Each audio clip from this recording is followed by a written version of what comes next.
Okay, alright everybody.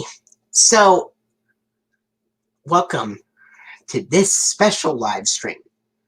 Now, this live stream is going to be a little bit different because usually I'd show off certain collections of things. But the title of this video actually is something about guessing which voice impression I would be doing. So,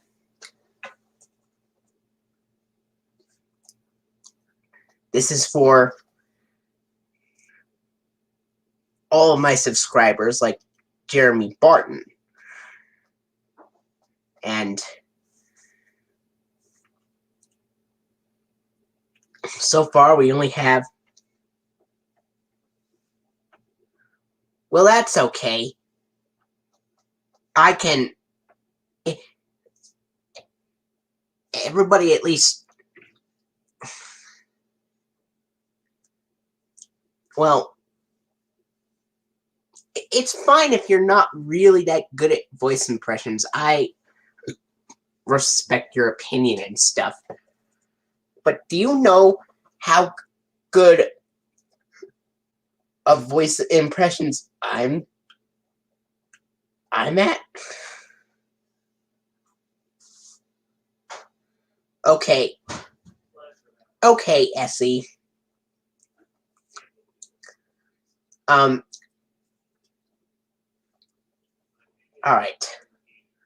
So, here's the first voice impression I'm doing.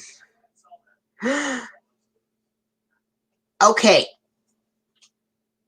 By request by SC, he would want me to do an Elmo impression. So, here it goes. Hello, Elmo. Welcome to Elmo's world. Elmo is so happy to see you, and so is Dorothy. Say hello, Dorothy. Guess what Elmo's thinking about today?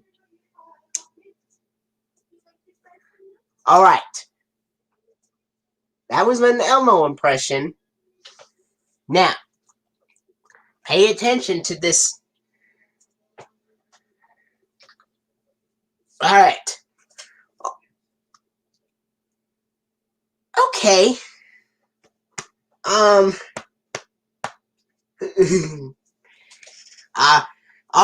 I got a request from Julie Minnick next to do a Spongebob impression. I would be like, alright. Here we go. Oh. Hello, Patrick. What would you like to do today? Would you like to go jellyfishing with me? Or should I go to the Krusty Krab and work with Mr. Krabs? Hey, Squidward, do you want to go jellyfishing? Alright. Here is the next impression. Now, pay attention to this next one because this next one you might remember, and it's something like this. Oh, Max, Emmy, you're here. Hey, would you like to pick some dragonberries? Oh, I just love dragonberries. I love dragonberry cupcake. I love dragonberry ice cream. Zach and Wheezy, would you like to come join?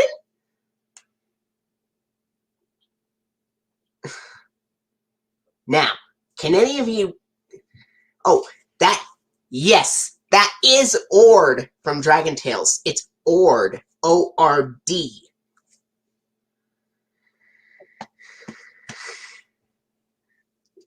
Alright.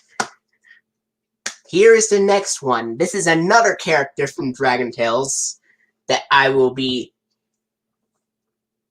doing a voice impression of. You've already heard Ord's voice, but... And here's the next one. Ernie, Max, I got a big problem. Wheezy just won't stop being loud. Wheezy won't stop being loud. I'm trying to calm Wheezy down and quiet her or something, but it just is no use. Oh, brother.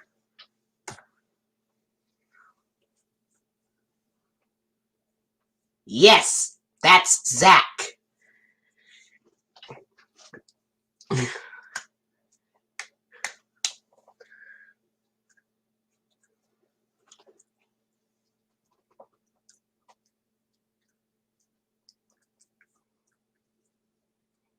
SE, did you know what that voice was? I know Terry and Julie already knew about this.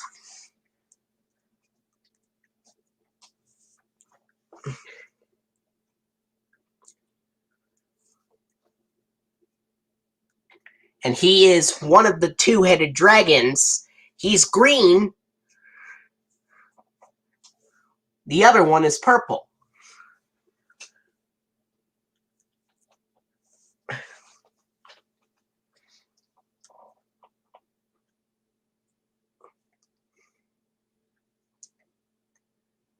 Well, his name is Zach. Zach from Dragon Tales. Yes, that's right. Well, that was my Zach impression. Now, here is... It was Zach and the Dragon Twins are Zach and Wheezy, SE. I did the Zach impression. So...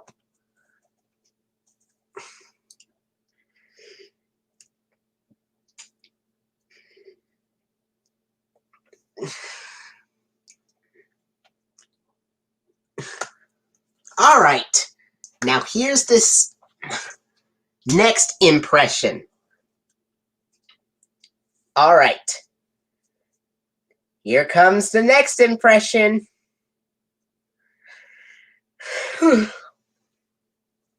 Gee, I wonder where Bert is.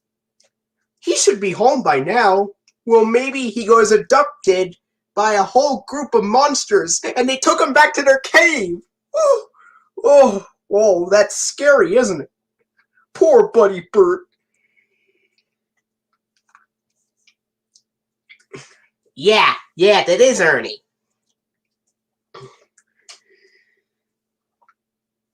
Yes, Ernie from Sesame Street.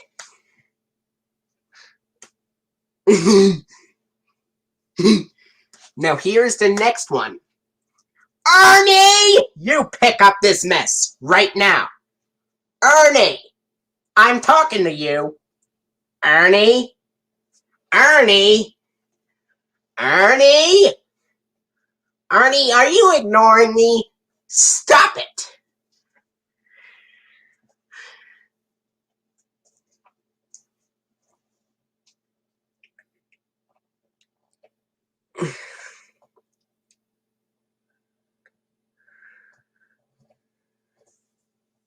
Yeah. Now this next character I'm going to voice is also grumpy, but he's not from Sesame Street. Just take a listen. Spongebob, will you be quiet? I'm trying to practice my clarinet. Get out of my house!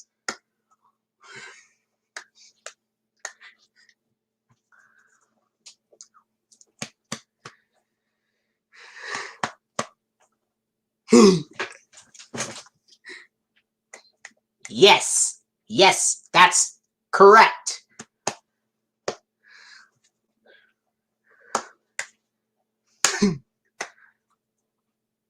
Now here's this next character. Oh no! Where did SpongeBob go? SpongeBob, come back!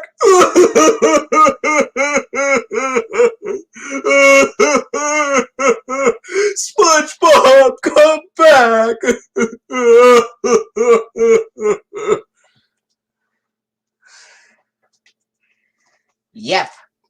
Patrick all right.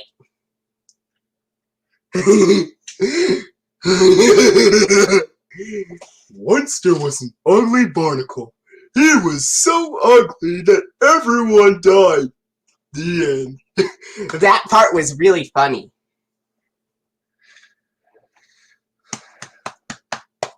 Yeah, I was.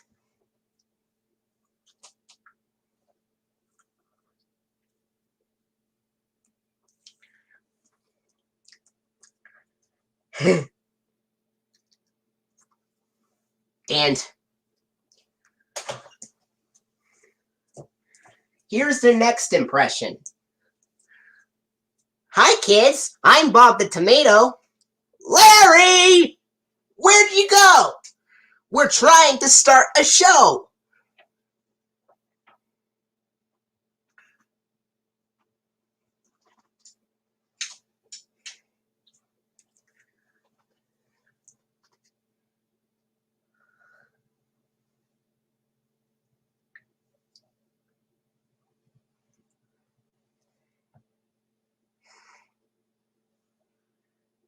Yeah, that is him. Yeah. You know how I could do a season 5 Gordon impression just like his. Like, alright, here we go. I am feeling very grumpy because I am a big blue engine and I know everything. I shall complain whenever I want. You're just a small red engine with ideas above your station.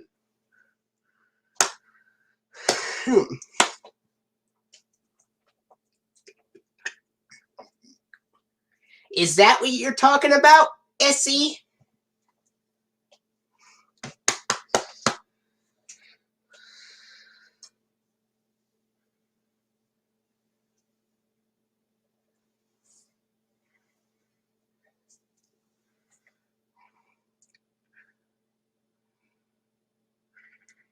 Well, Gordon from season 5 of Thomas the Tank Engine, if you're talking about that.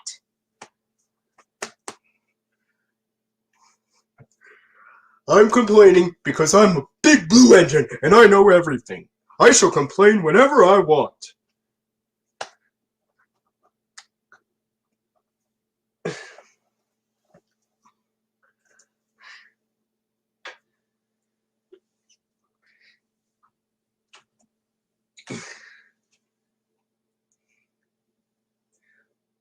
Wow.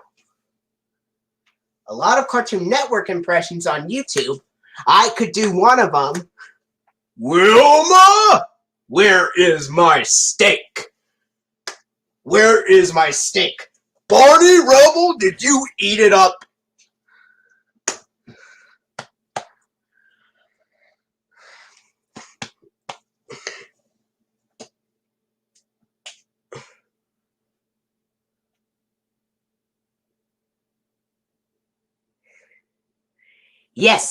Yes, that's him.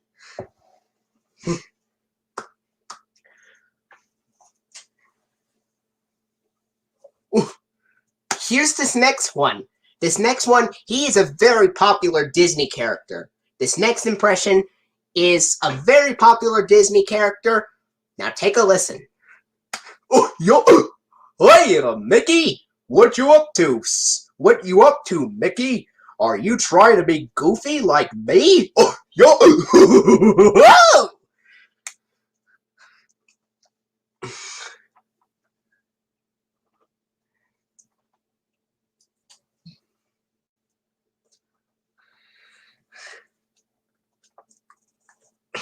Yeah, that's Goofy. Where's my money? Oh, yo.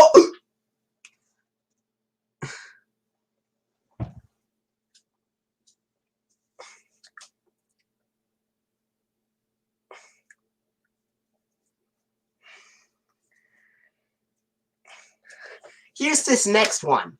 He's one of the characters from Arthur. This next one, he's one of the characters from Arthur, so take a listen. Arthur, you should have seen this, but there were aliens in my house! Aliens are coming after me! Aliens!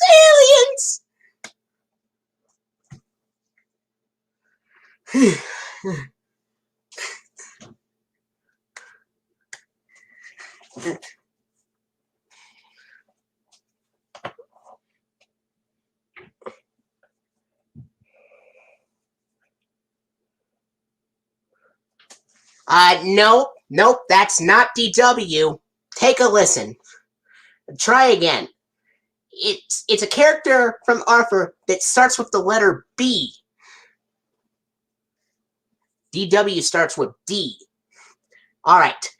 Arthur, you should have seen this, but there was this huge alien! And there was this huge spaceship coming near my house. It was one of the most amazing spaceships I've ever seen. I wish I had ridden on one.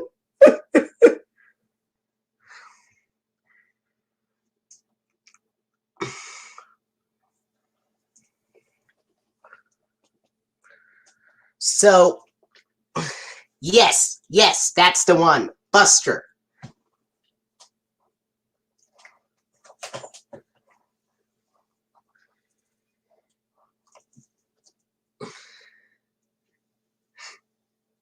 Yes.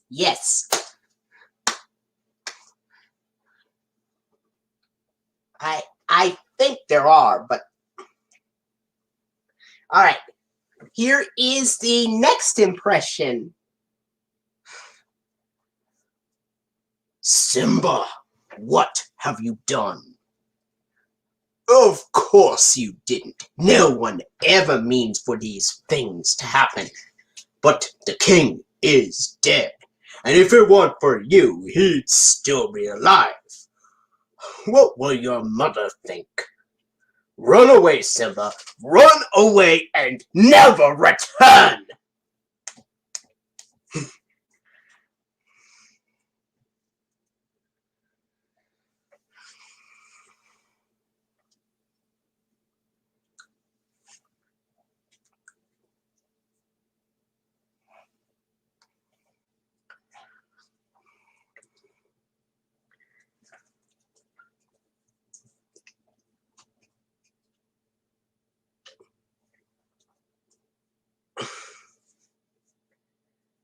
He is like one of the main antagonists from The Lion King. He was the one that pushed Mufasa.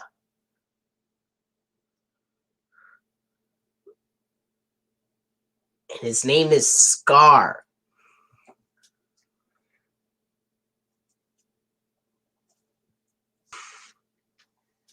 But anyway, if you want DW, I'll give you DW. Here it goes.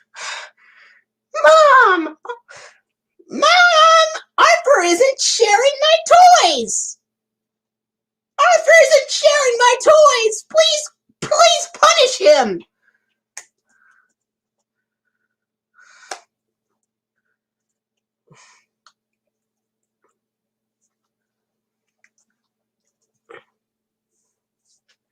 No!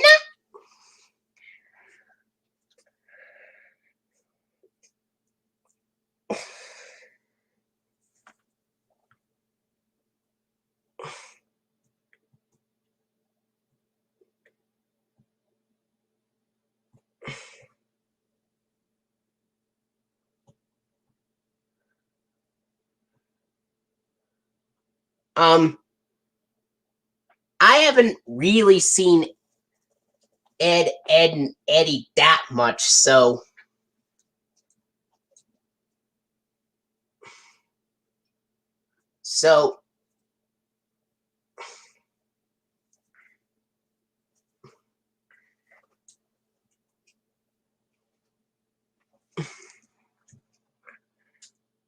Okay, SC, see if you can guess what this next impression is.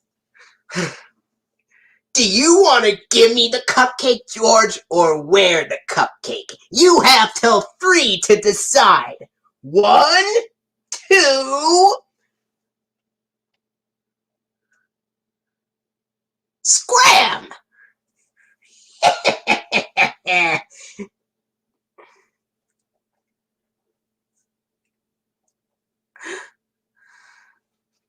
He's another character from Arthur.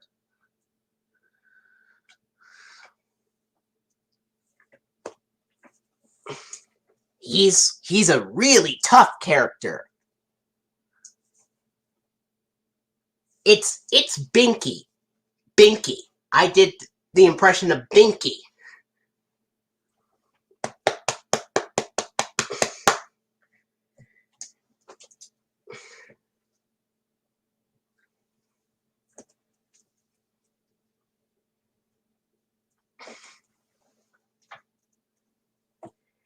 Here is this next impression. Dipsy! Naughty Noo-Noo! Dipsy hat gone! Dipsy hat gone!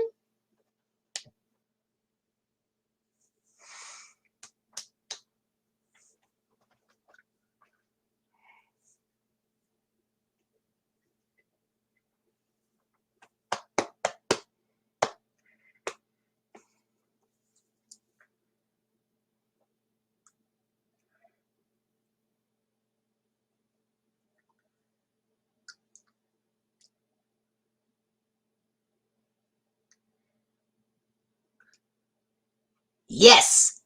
Jeremy Barton, welcome. Hey, see, it was from Teletubbies. Dipsy's from Teletubbies. All right, Jeremy, see if you can guess this next impression. Max, quit fooling around. It's time to go to Dragonland. Max, where are you?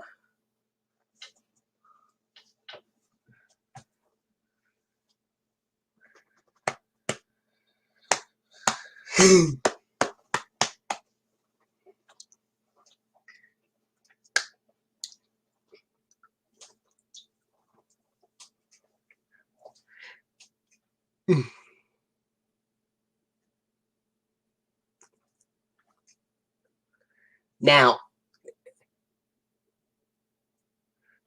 yes, that's Emmy from Dragon Tales. She's a female. She was voiced by Andrea Libman, who is also the voice of Pinkie Pie in the My Little Pony franchise. But this was my take on his voice. How I would do it is like, Max, quit fooling around. It's time to go to Dragonland. All right, see if you can guess this next impression. Emmy, have you seen Ord? He's gone missing, Emmy.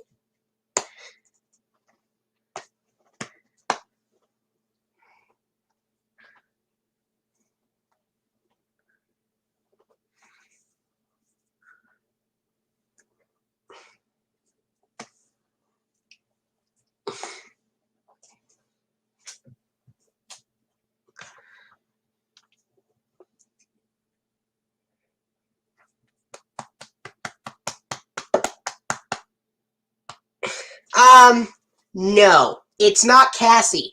This is the impression I'm gonna do is this. Emmy, are you gonna go to Dragonland or not? Emmy, where are you? Yes, it's Max. It's Max.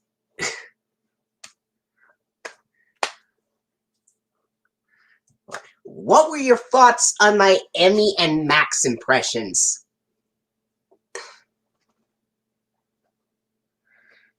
And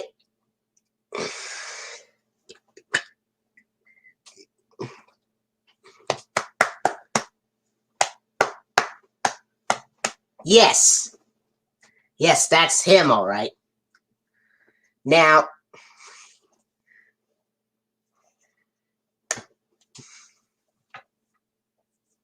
here is this next impression. Woof, woof, woof. Come on, Cleo, let's play ball. Woof, woof, woof.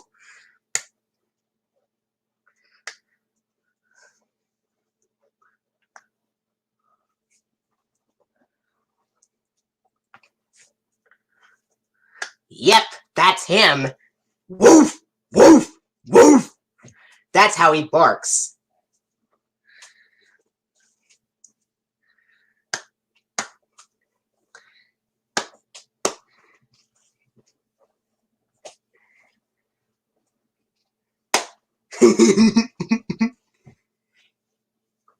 All right.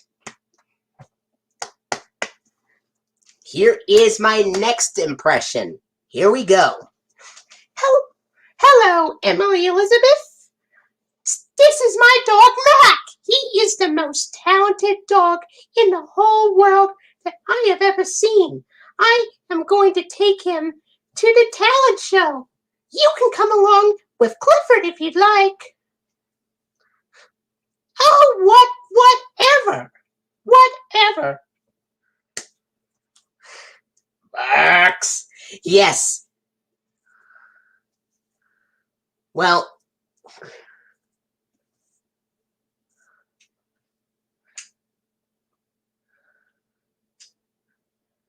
yeah, the 2000 to 2003 series with John Ritter is probably 1,000,000 times better than the 2019 reboot. Would you have to agree on that?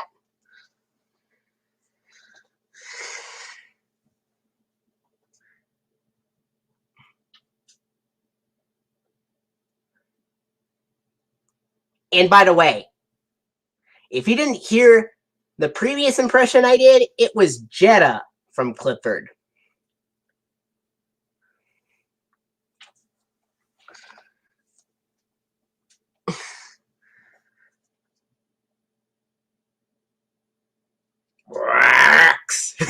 Yeah, it was funny.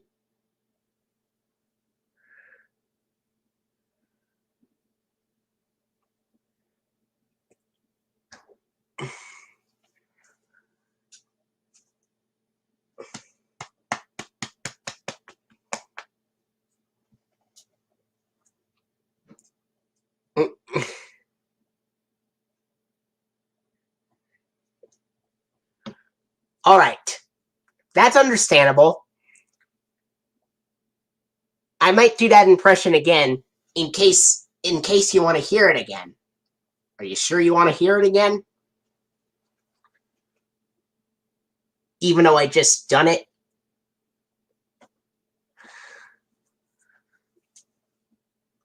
Must warn you, she is one of the most snobbiest characters in Clifford the Big Red Dog. She often thinks about herself and not others. And she doesn't really train Mac that well.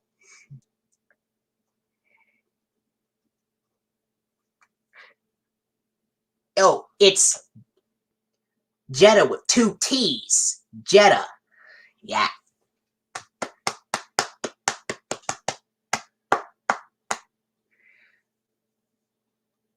All right. So,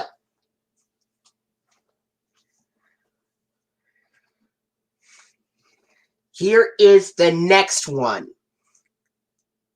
That is it. Up to your room. And no TV or treats for a week, for a month, for a year.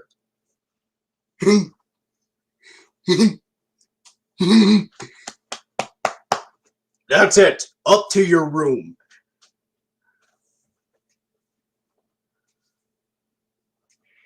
Yeah.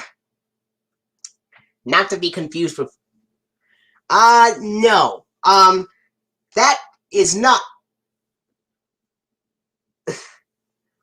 that's not Mr. Reed, and that's not Garfield's dad. Come and listen.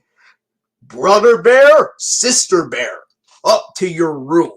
No TV or treats for a week, a month, a year.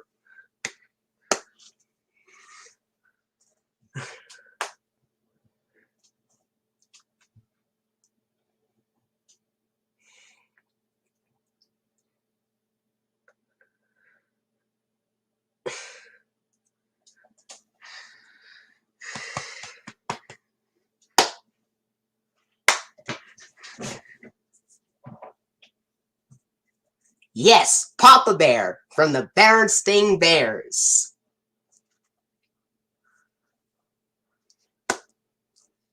So,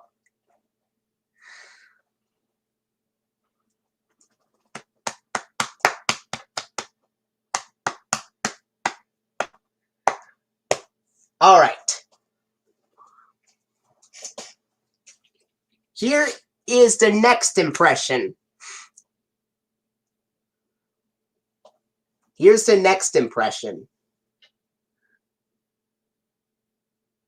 Hey there, Junior. What's up? Hey there, Junior. What's up? You want to go play some frisbee at the park?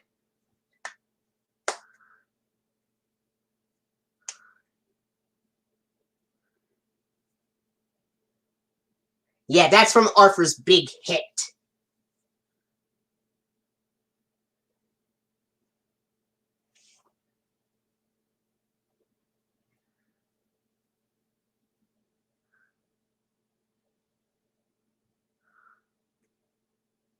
Now, if you don't know what that impression was that you just heard, hey there, Junior, it's actually Cody from Super Mario Logan. Cody from Super Mario Logan. All right.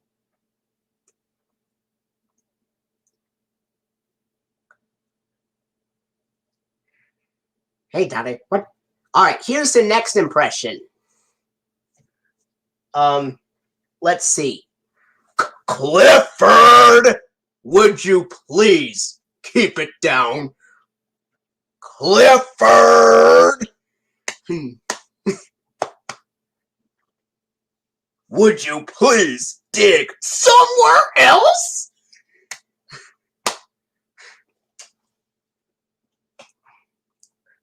Clifford, look what you've done. Yes, that is Mr. Bleakman.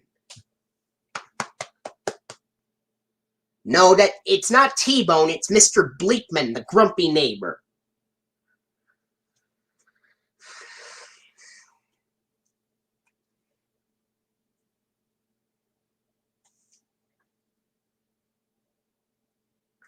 I think they're pretty hilarious.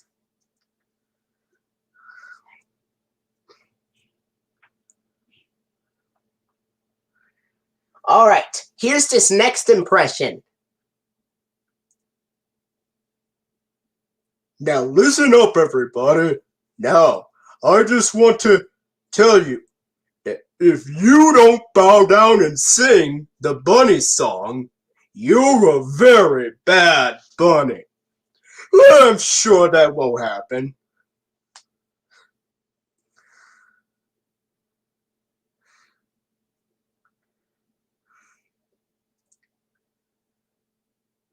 All right, boys, you know what I'm gonna do now?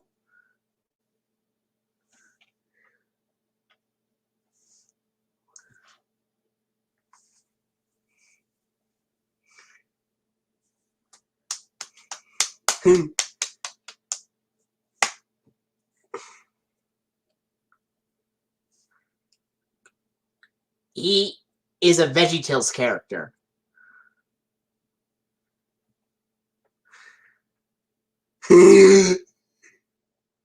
No. Try and listen again. Oh, what's that over there? Let's just say, in my mind, if you don't bow down and sing the bunny song, you're a bad bunny. Nope. It's Mr. Nezer from VeggieTales that I've done.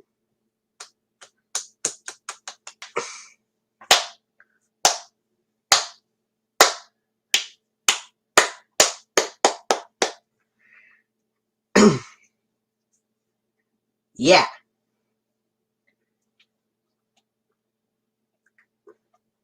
All right. Here's the next impression. It's too late, Krabs. Now I've got the Krabby Patty secret formula, and nobody can stop me.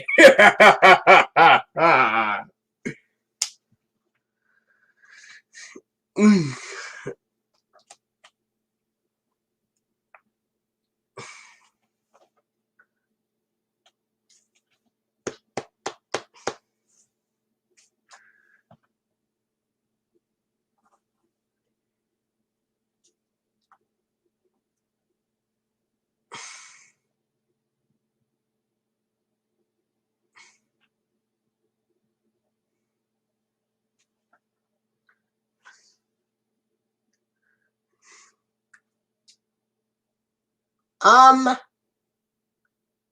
I, to be honest, I've only watched Arthur as the PBS Kids Go show. I didn't really see many others. I've seen an episode of Word Girl once, but most of the time I didn't really see PBS Kids Go shows. And I've seen a few episodes of Cyber Chase with my cousins. Yep, it was Plankton.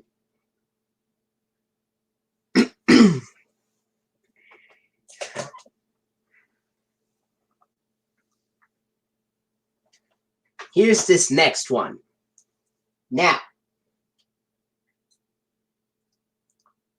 this next one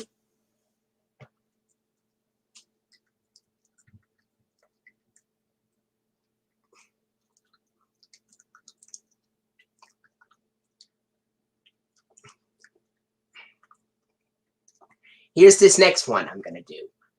All right. Here it goes.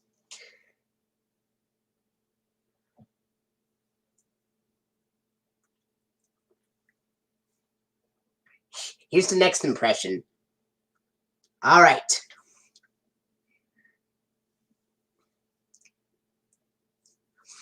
Hi there, Ord. Hi there, Max. Hi there, Emmy. Check out this new room I just got. Look at my baby sister, Kiki, and my baby brother, Finn. And look. Oh, I need Mr. Crayon really badly. I need my crayon. Yep, that is Cassie.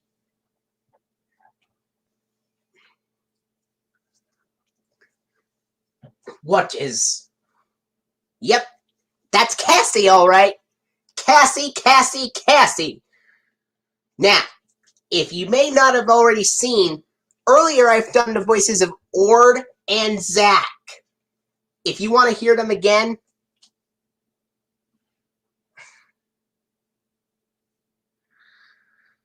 if you want to hear the voices of Ord and Zach again for Jeremy, that's fine, unless you've already heard them.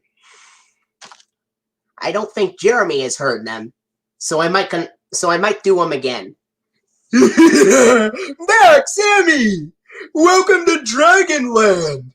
Hey, would you like to have some of my sweet, delicious, yummy dragonberry cupcake? I'm afraid of the dark! I'm afraid of the forest of darkness! Hide!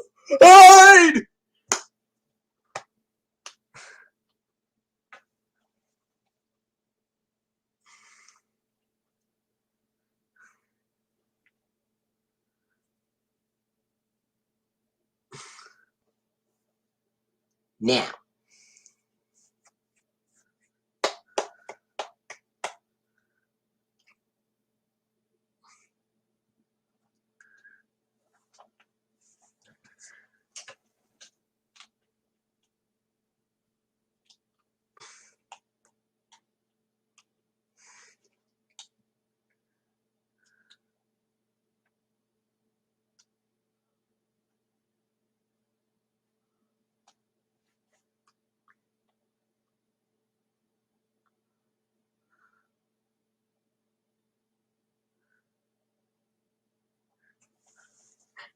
what did you think of my Ord impression, Jeremy?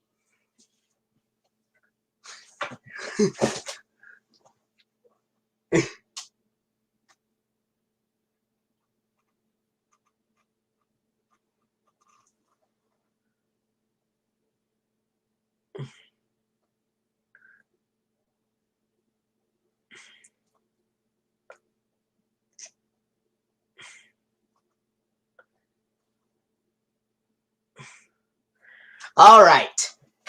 Now my other Dragon Tales impression that I've already done, but Jeremy may not have heard this one either. But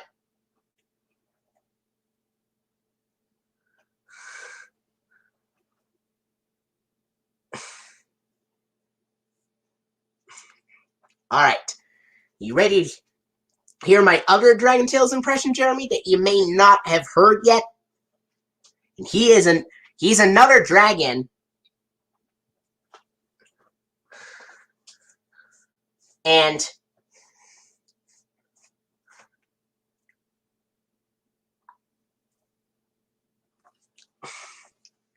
what?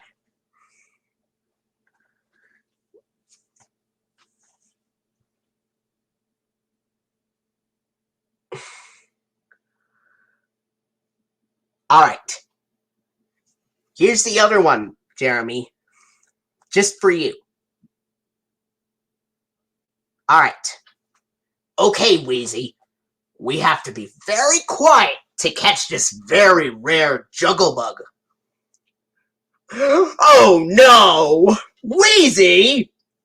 I knew you couldn't be quiet! And now I'm doomed. Now that the rare jugglebug is gone, I'll have nothing to share at school. Nothing at all. Oh, Wheezy, why?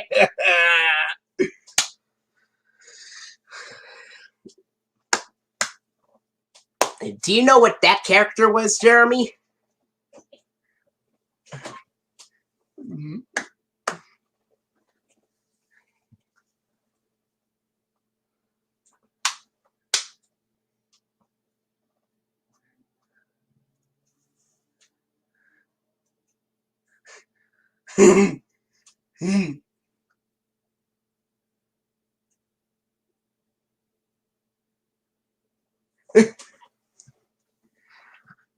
I'm surprised that Zach only cried in one episode, which was Quibbling Siblings. Believe it or not,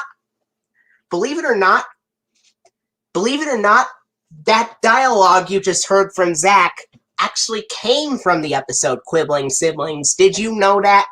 When they were like, he was trying to catch a rare jugglebug and stuff.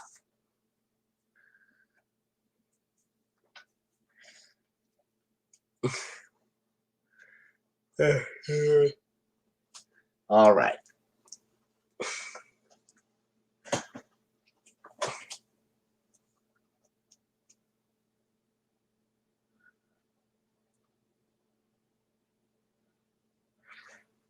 The yellow dragon is called Quetzal.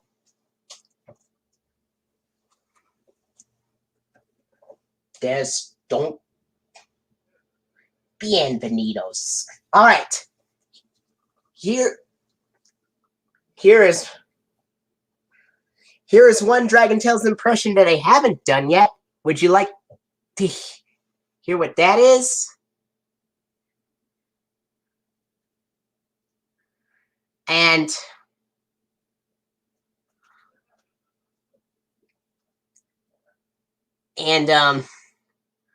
all right. He's a dragon that speaks Spanish, so I think you may already know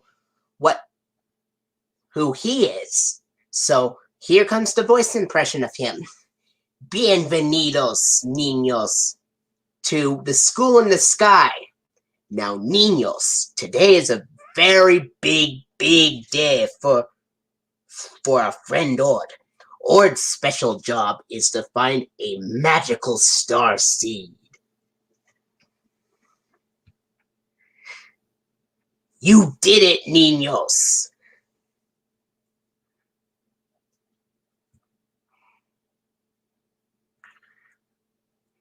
Yeah. You did it, niños.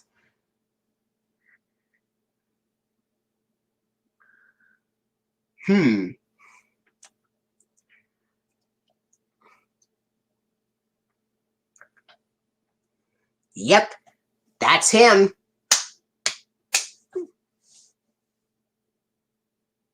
I'm...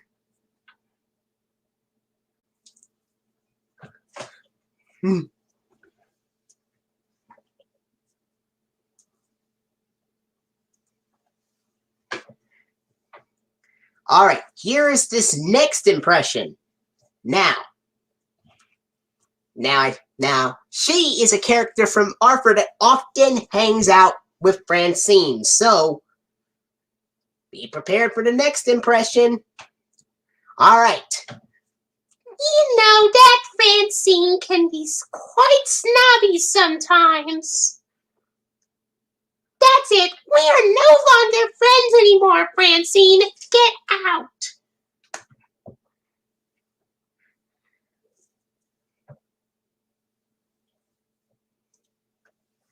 Yep, multi-crosswire. You guessed it right. This next Arthur character is a really smart character who often knows almost everything. Now, be prepared for this next question. Gee, I don't think so. Alright. Muffy had buck teeth in season 1. Alright, here's the next impression. And this Arthur character is a really smart character who often knows everything. I don't think so, Buster. There's not going to be any aliens in my script. Because this is a historical musical, Buster. They have a responsibility to show events that really happened. But I did find some exciting things. Did you know that most of Elwood City used to be swampland filled with green-tailed greens? Do you know who that voice was, Jeremy?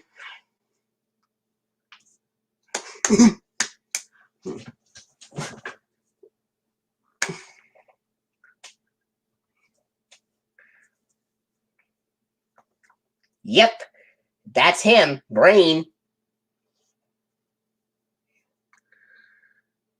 Oh, speaking of which, to any of you fans who are big fans of Blue's Clues or Barney the Dinosaur, you should go subscribe to Caloric Leader 9 if you get a chance to, because he makes really cool Barney play-alongs. I've subscribed to him and stuff.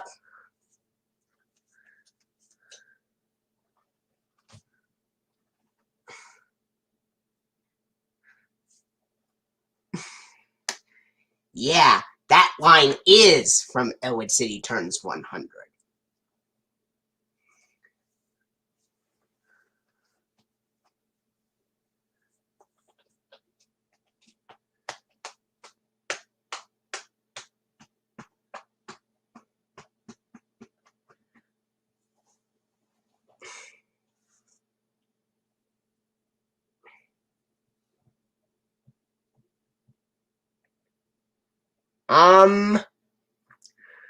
Well, it's not really that good of a show. I mean, it's pretty decent.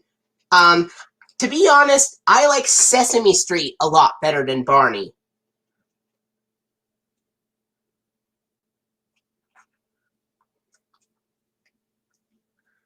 And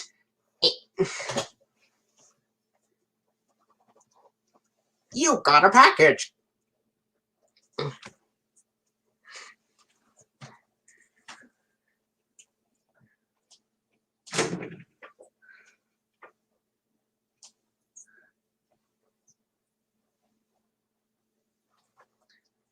Barney's pretty decent, but I like Sesame Street better in my opinion. And now, here's this next impression. Well, howdy there, youngster. What are you and JJ doing up there? Oh, so you're going to parade, huh? Well, how would you feel if I took you to the parade, JJ?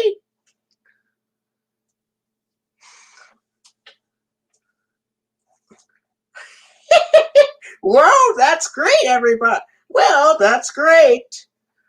Okay, so who's ready to go to the fair?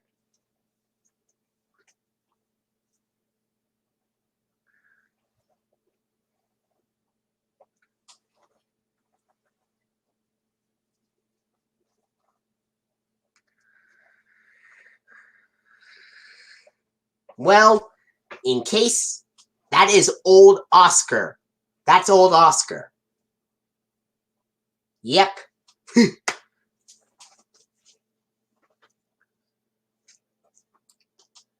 Now this next character, this next character is also from JJ. He has an interesting accent. And here it goes. Hi there, JJ, old pal. What you been up to? Would you like to play a game with me and Tracy?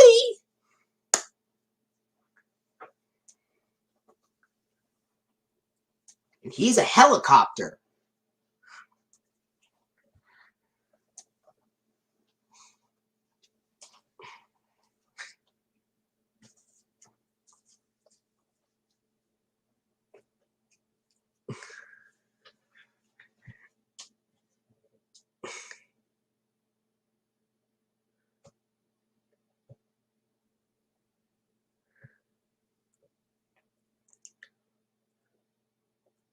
Yep, Herky is the name.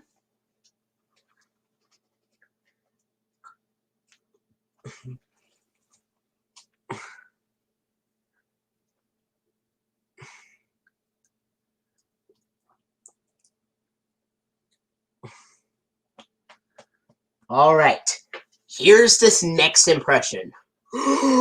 Cookie! Oh, me so hungry for cookies. Me can't wait to have some cookies. Nom nom nom nom.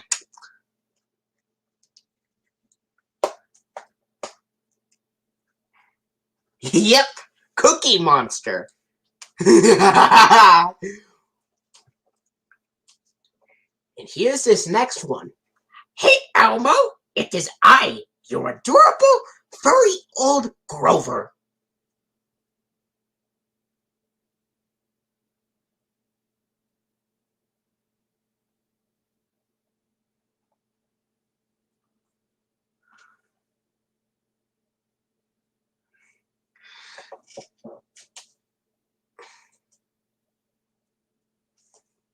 Yeah, that is Grover. Now here's this next impression. Hey, Slimy, what you been doing up there? Hanging around my trash can? Will you please go away and leave me alone? Scram!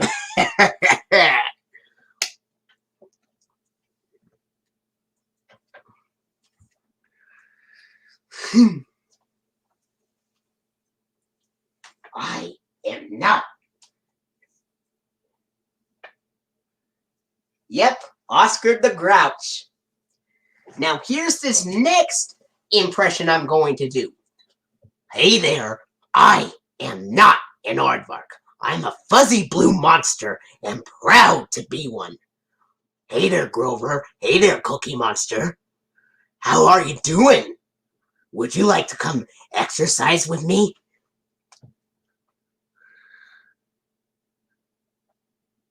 Announcer Bunny here. I think that's what the announcer bunny sounds like.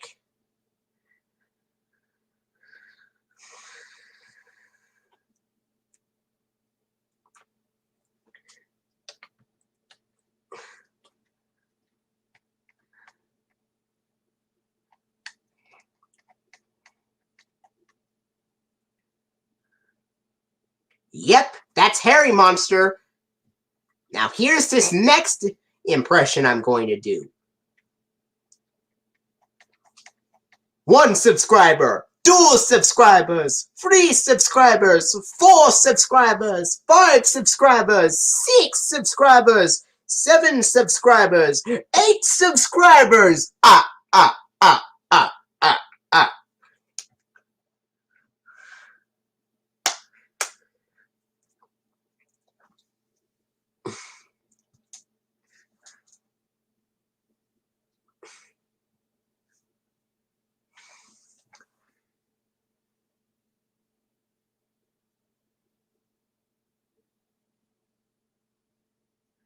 Yep, that's the count.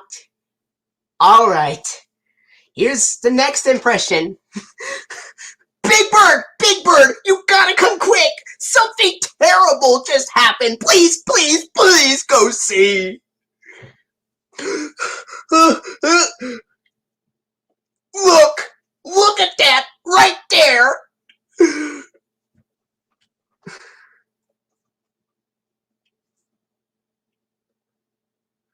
I lost my triangles! I've lost all of my triangles!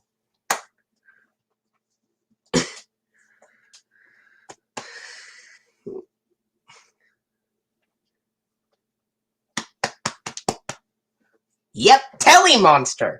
You are correct.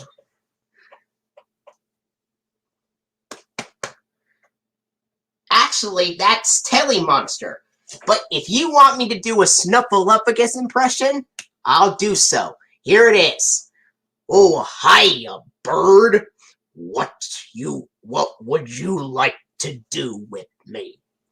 Would you like to come play tag with me, bird?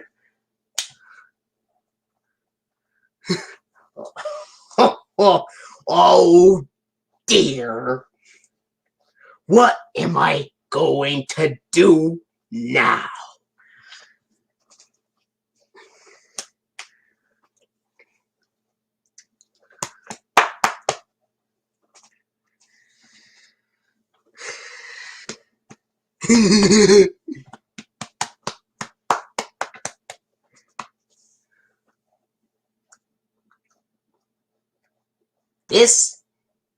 Jeremy, did you know what that voice was?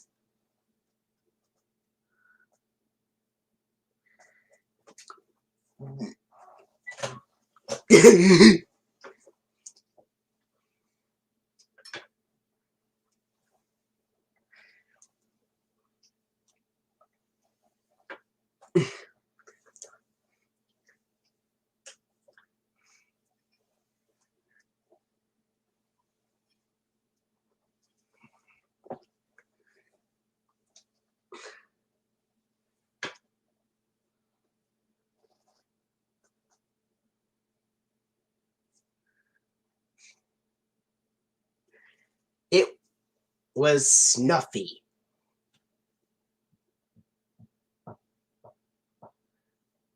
Yeah, and there were some Martin P. Robinson episodes that used the PBS splitting P-head logo from 1971.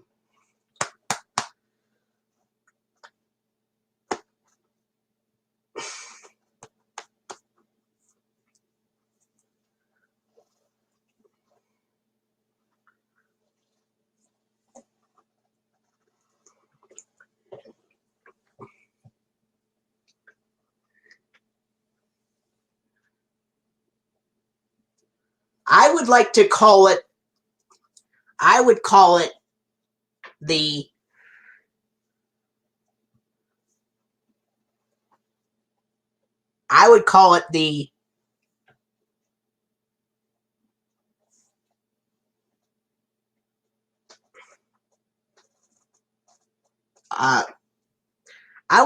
the new dot and dash era.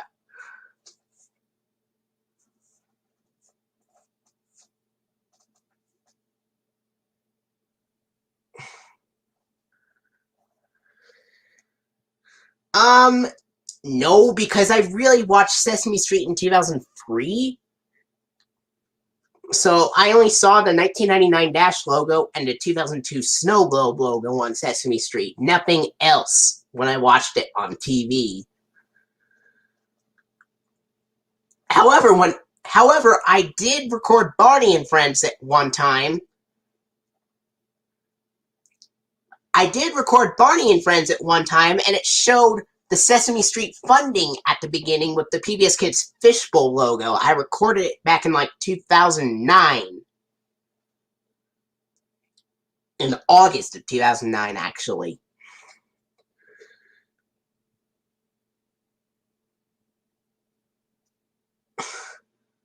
I didn't really see all of them yet.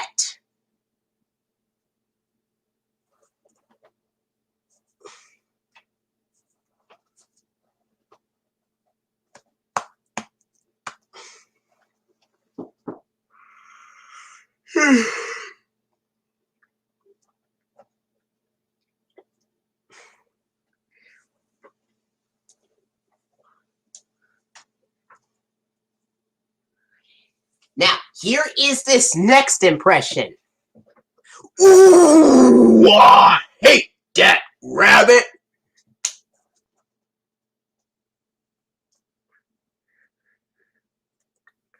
Cyber Chase, Arthur, and Thomas.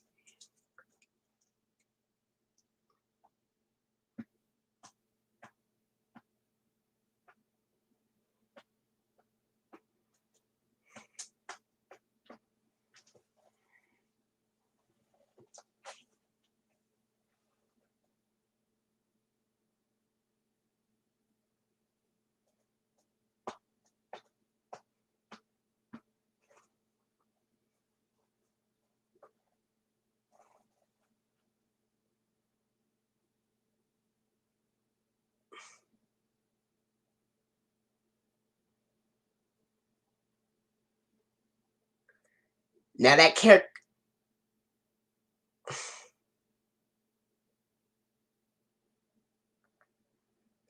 Yep, Yosemite Sam.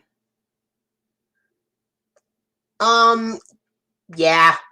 It would be called the classic dot and dash era because of those. And then the new dot and dash era for the 2008 to 2013 era. And in the 2013 to present era, I call it the recent era.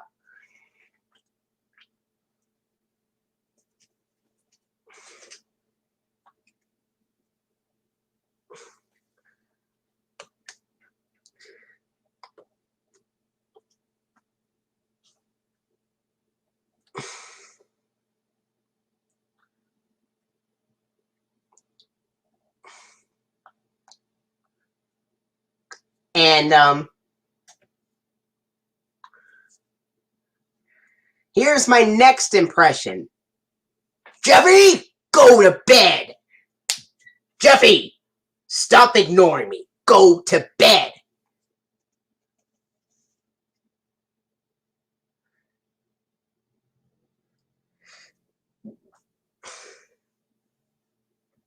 Jeffy, if you don't go to bed, I'm going to take away your TV. Go to bed.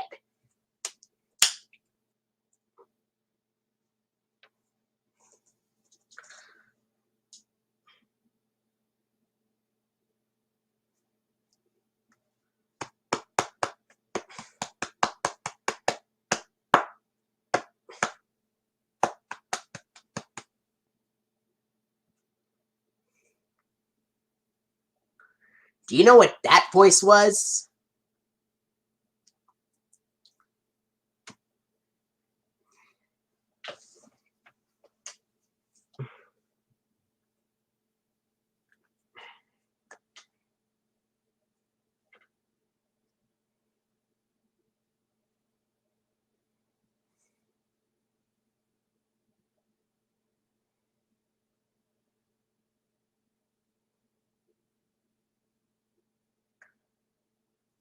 Okay.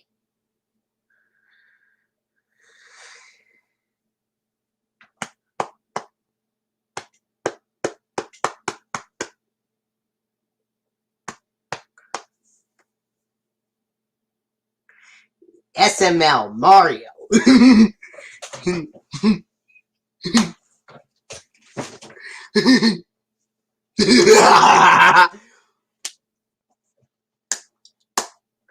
Alright, here's another impression. Mario, I am sick and tired of you not paying your house payment. Give me your money right now, or else I'm going to take away everything you own. Now, you give me your house payment, Mario.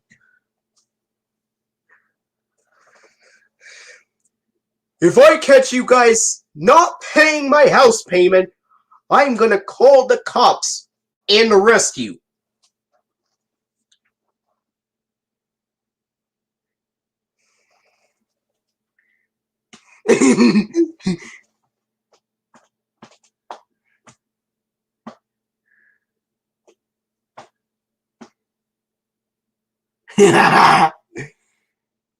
What do you think that voice was, Jeremy?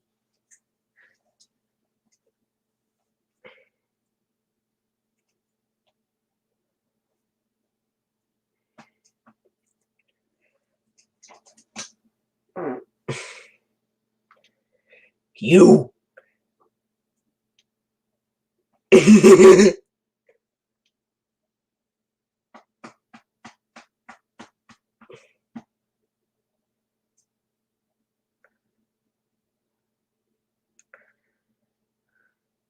Yep, it was Mr. Goodman.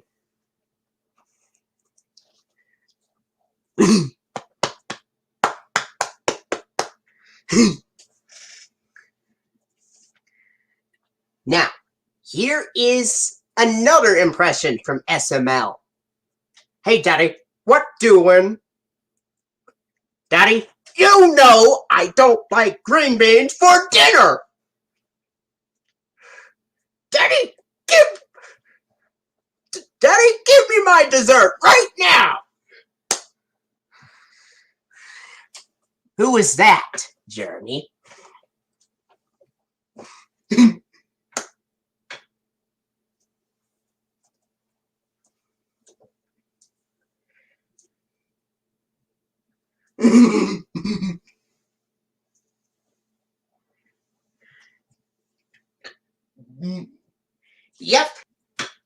Yep, that was Jeffy. That was my Jeffy impression.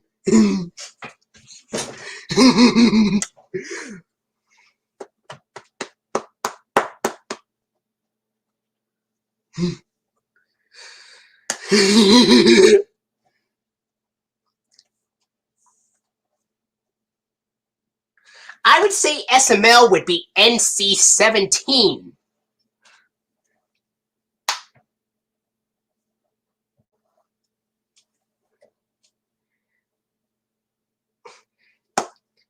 Given a lot of profanity being used, SML deserves to earn an NC-17 rating. It's too intense to be R-rated, so it's going to be NC-17.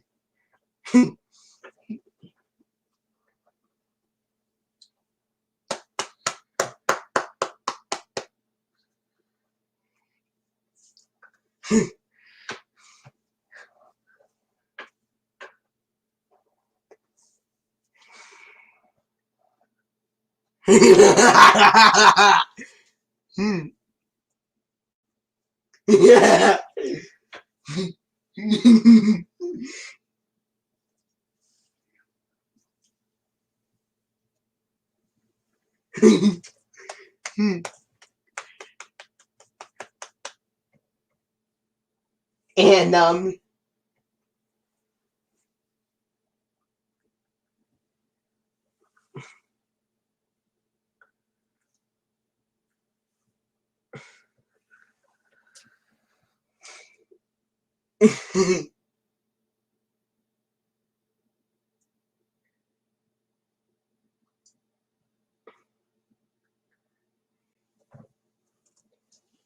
here is my next impression. Here we go. You got a package, Cat. Well, it's just not fair. I'll always get presents, Cat. Well, I never get anything. Do you know who that is?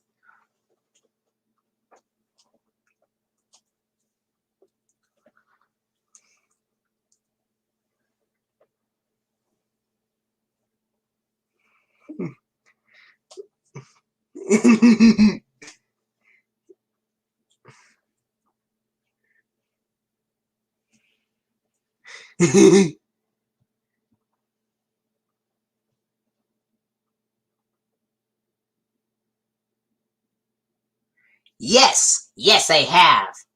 The exact same one, over and over and over again. Well,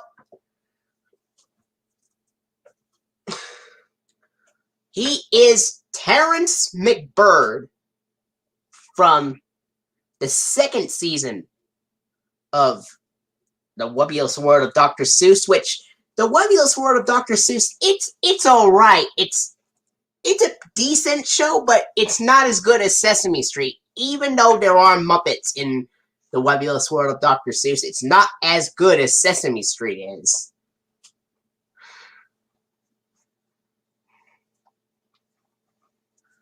And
and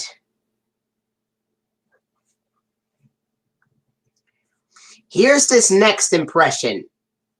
Mowgli, I warned you to go back. I warned you to go back to the man village. I'm here trying to protect you from getting eaten by Shere Khan, the tiger.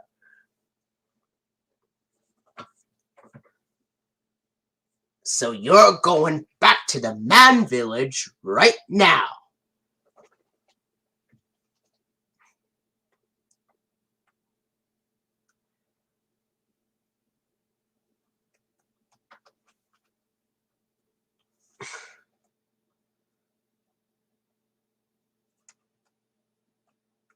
Probably the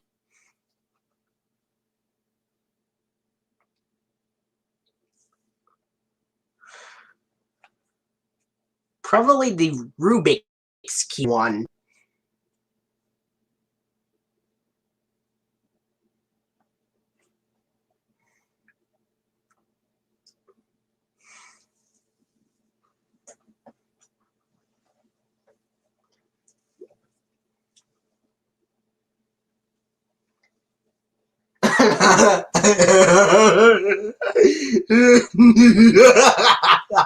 All right.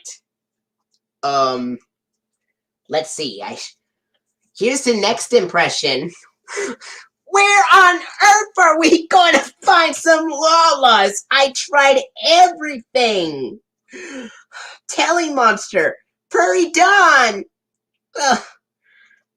I'm having some bad luck, Telly. I can't seem to find any more Lalars.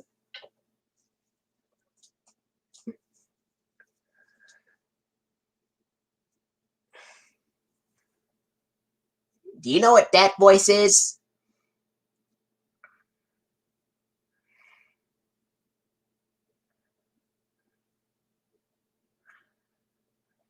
Yep, Big Bird from Sesame Street Jam.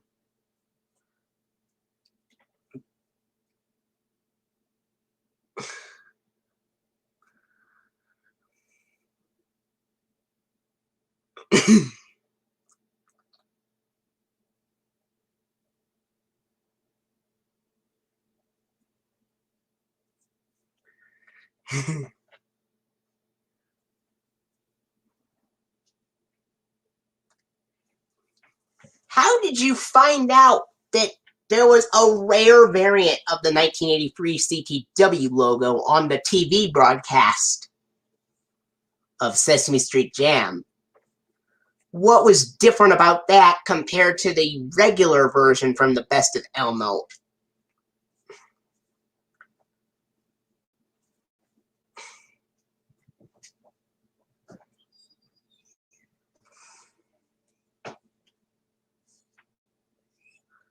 What did the bells sound like in the regular version versus the version from Sesame Street Jam? In terms of the pitch, and by the way they sounded.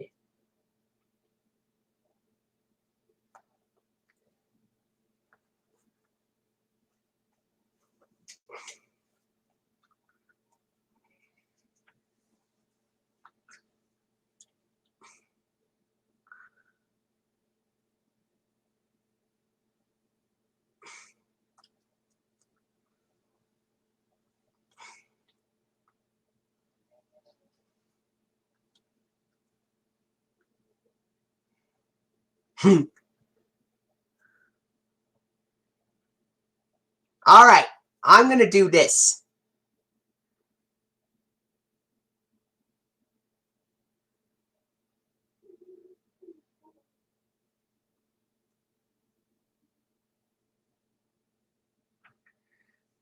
James, you have caused confusion and delay.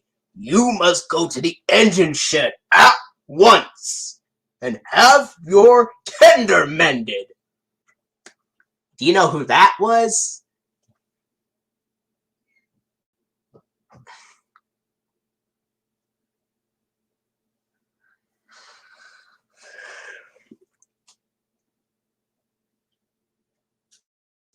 Yeah. Yeah, it was Sir Topham Hatt.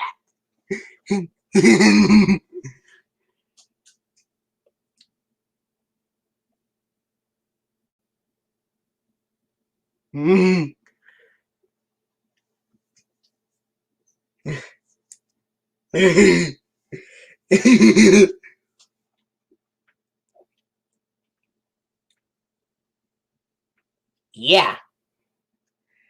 Well, in the US, he's called Sir Topham Hatt.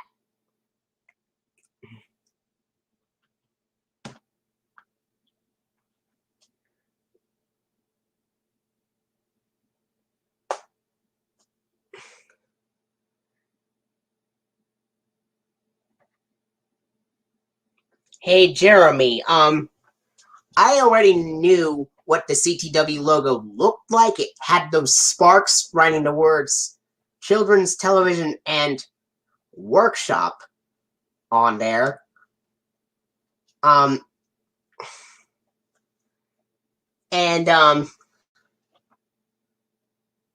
Did the Sesame Street Jam title card go immediately after the CTW logo, just like it did in Sesame Street's 25 Wonderful Years on VHS?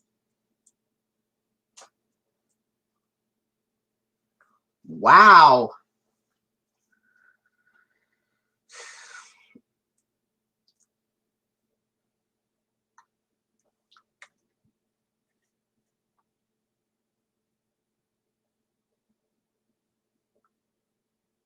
And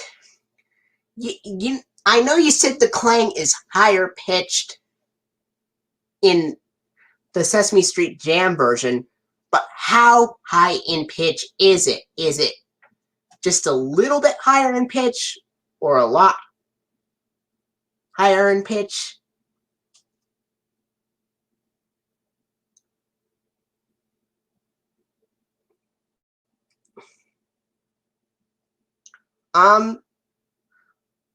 What is your favorite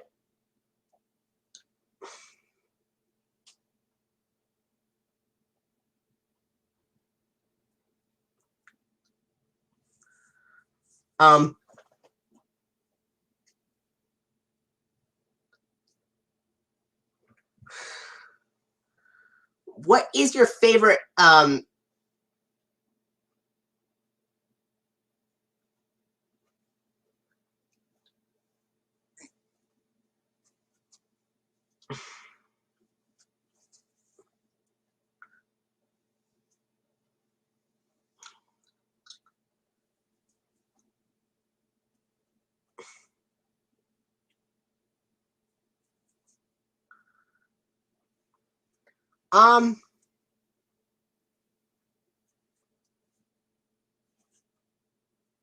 so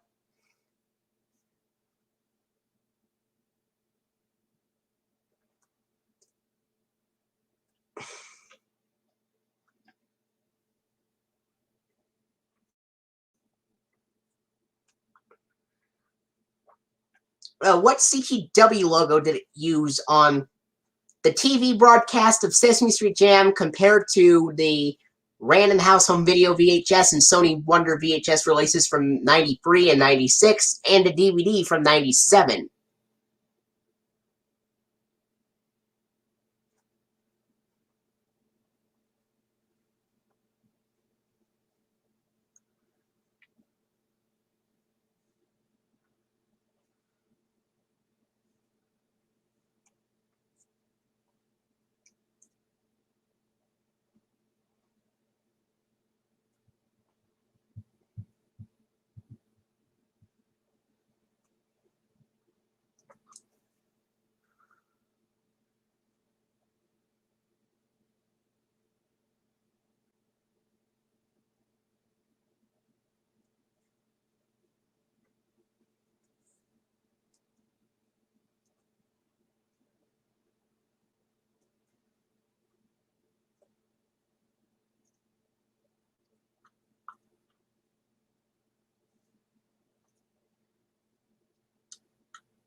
And I'm surprised they didn't make any Sesame Street releases with the prototype version of the bells clanging. But if you could think of a Sony Wonder release from like 1995 or 96 with that, then what would it be called?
Yeah, I did.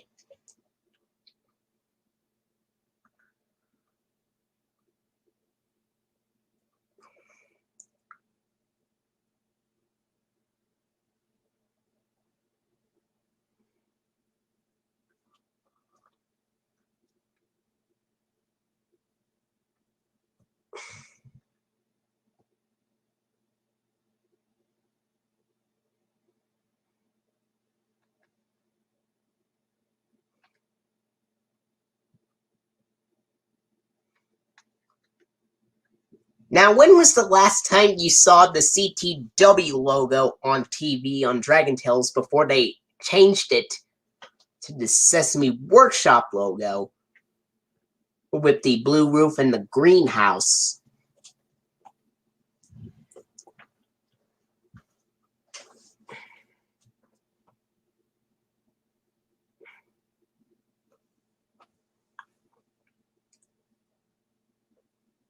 Wow, it's really cool.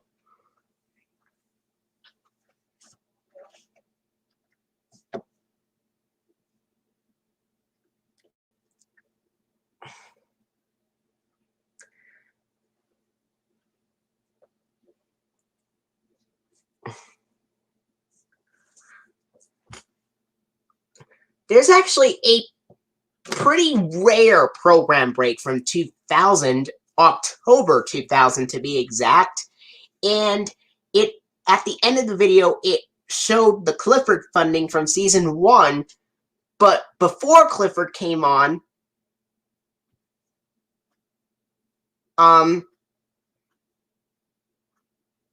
alright, so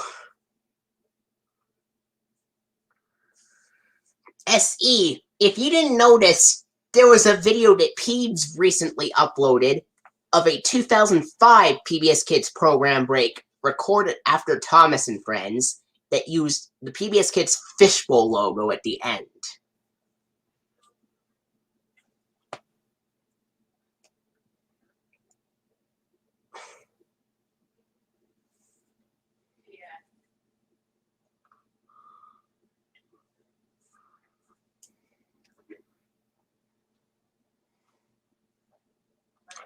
And the prototype version of the Sony Wonder logo, to be exact. But then the 1997 DVD, a Random House Home videotape with the prototype bells clanging would be from March,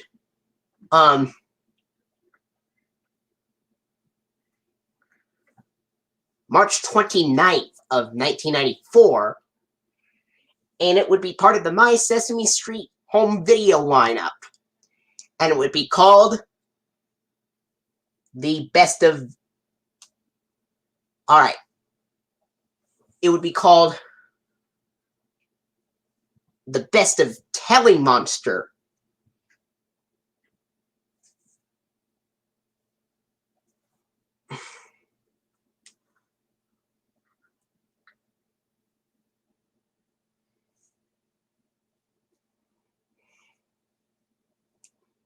Wow.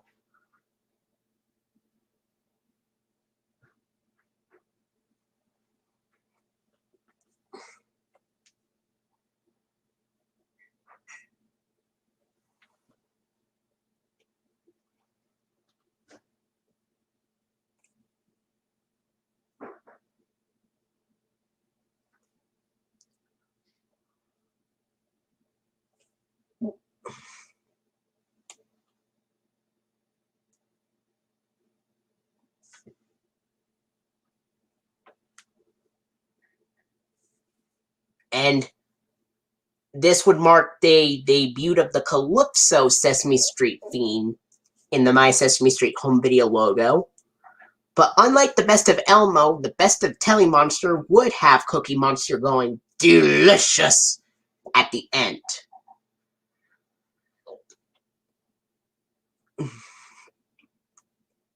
Wow.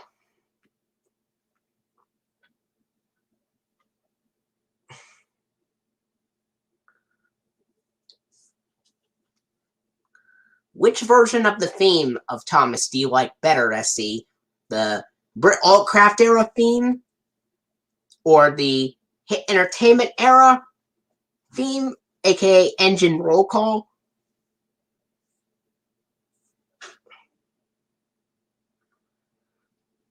That's cool. You thought Michael Brandon's was really calming.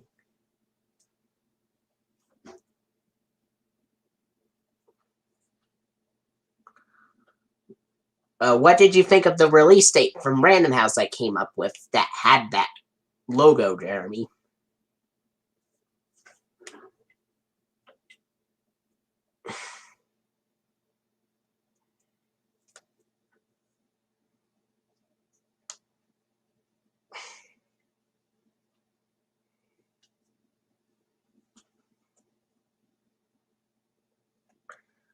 It was the Best of Telemonster, released on March 29th, 1994.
SE, what what what if um what if SE, what if Thomas was produced by Children's Television Workshop, just like Sesame Street and stuff, even though Thomas wasn't part of that CTW?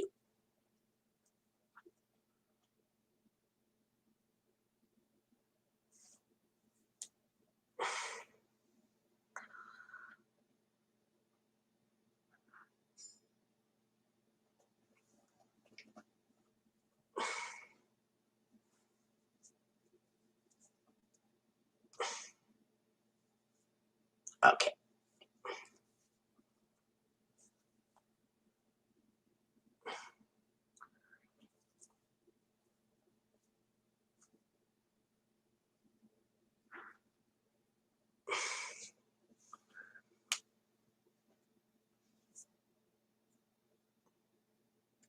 Hey, Jeremy, what if there was a 1989 VHS release of Sesame Street Put Down the Ducky? It would have a variant of the CTW logo that is not seen before. Instead of the regular theme, it would have 3 squeaks from Ernie's Rubber Ducky in between the spark animations, and an Ernie's famous laugh.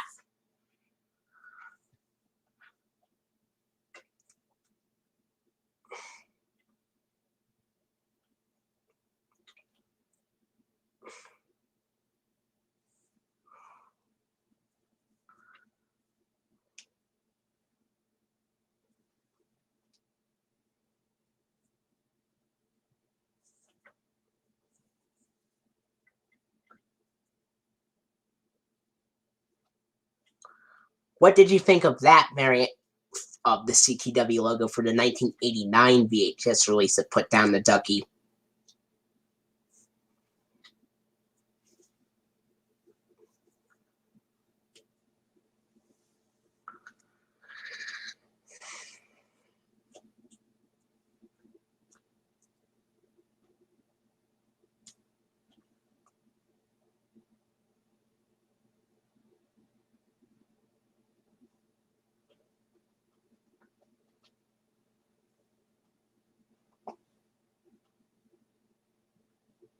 Of course, I always respect your opinion on it.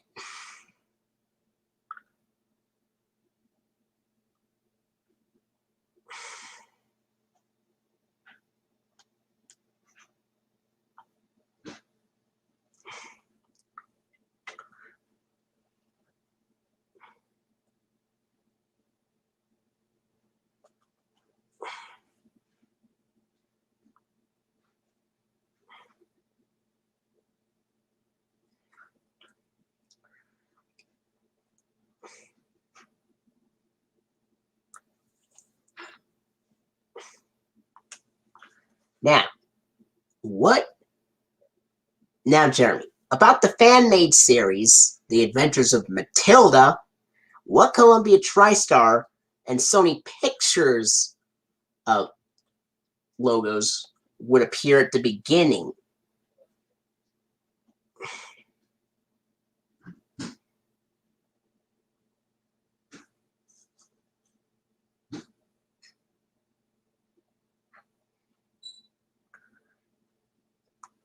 It's okay, Jeremy. It's okay.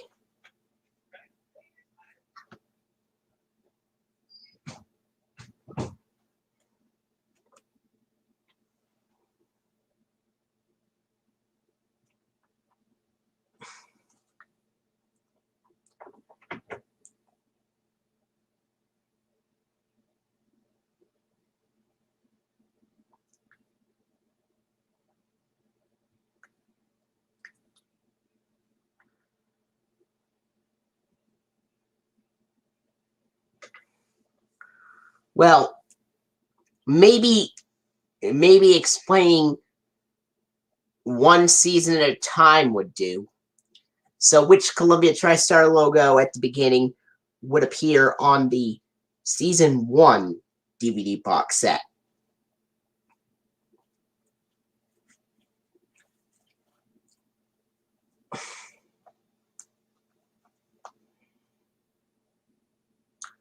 Wow, 4 years.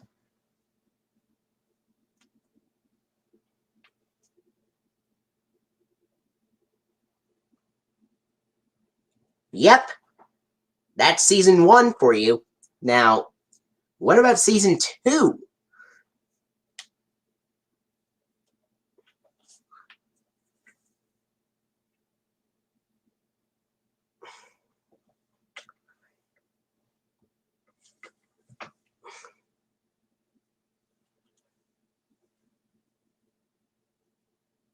All right, 1996 Take Hollywood Home logo for season 1.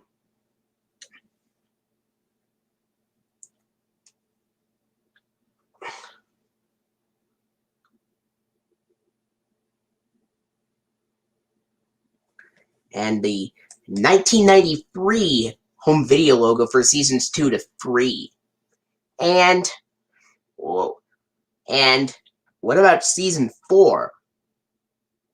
All right, the 2000 home video one with DVD on it for season 4. And it has the louder phaser sounds for season 4. How would you feel about that?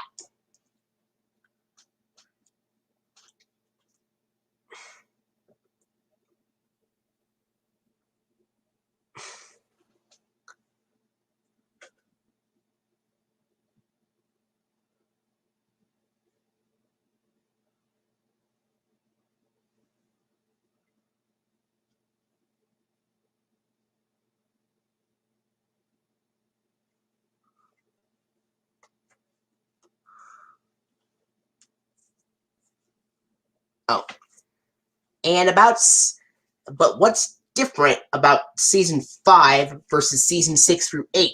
Because season 5 would have a rare variant of the logo that is not usually found on DVDs.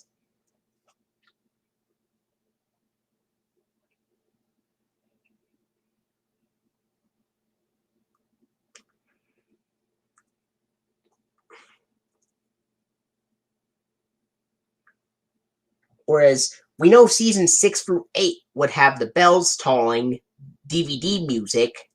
Season 5 would have a different version.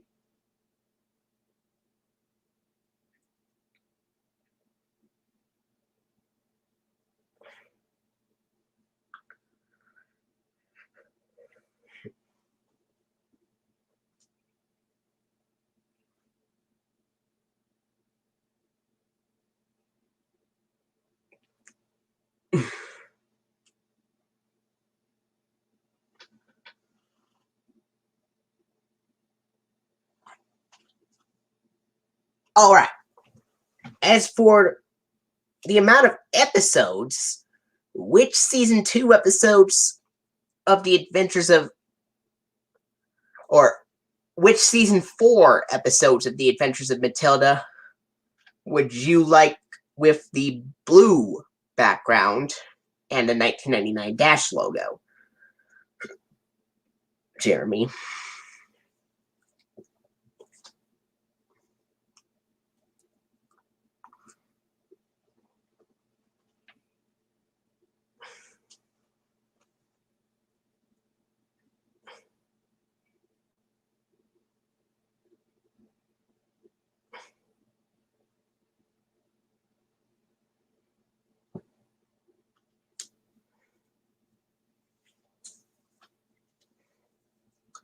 Now, each season would have 40 episodes. Well, you can make some of the episodes up. That's the thing of creativity.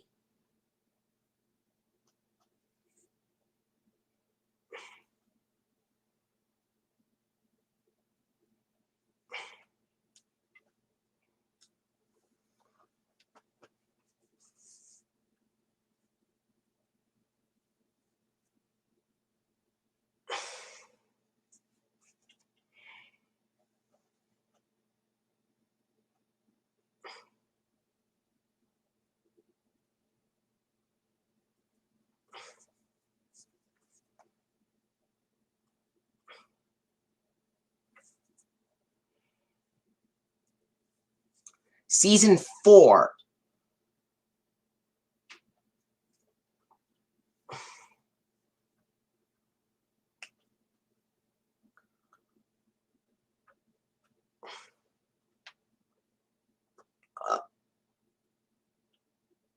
Whoa! Yeah, which ones would you like with the blue one and the dash logo?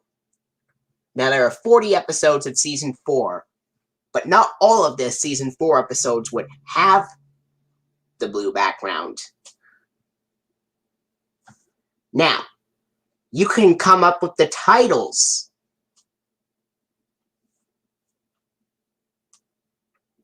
for those episodes. You can come up with any title you'd like.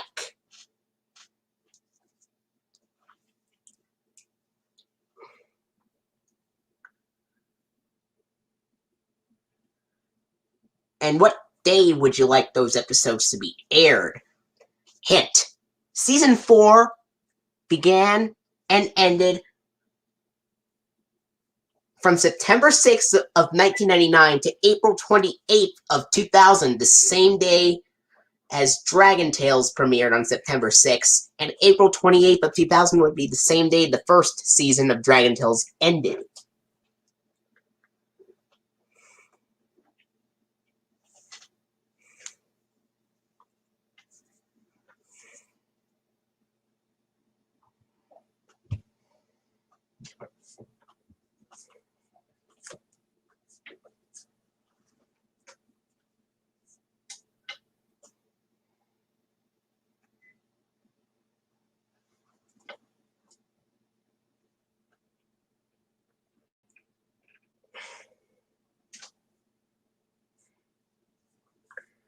And the film Matilda Free, which would be released in theaters in January of 2000, would also use the Dash logo, with the blue background, of course.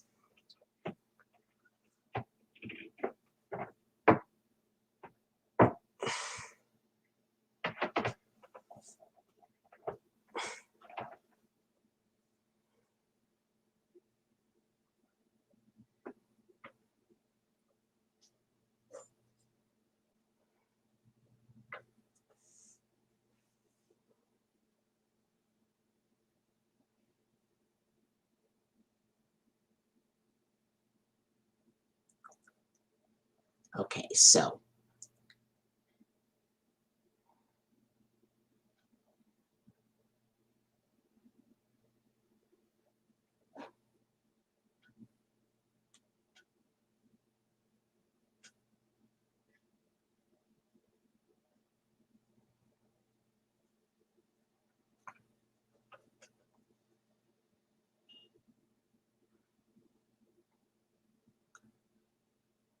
now which episodes of season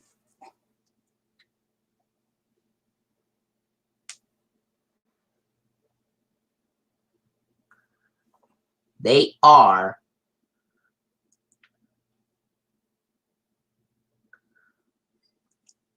Alan the big cat, Justin the small dog, conjoined twins Aaron and Michael Monkey, Parker Platypus, Bunny, alright, Bailey Rabbit,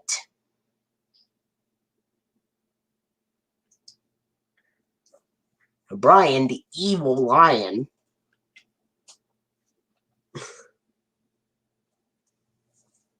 Ella the elephant,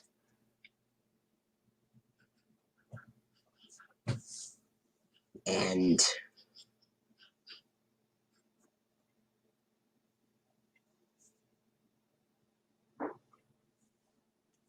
many others. I'll have to look at that comment again sometime.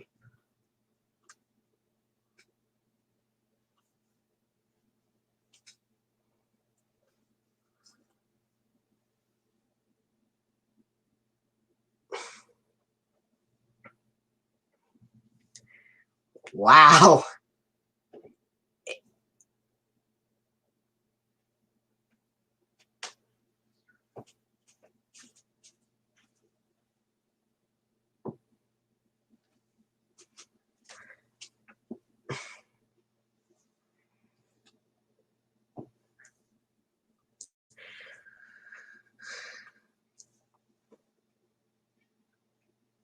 And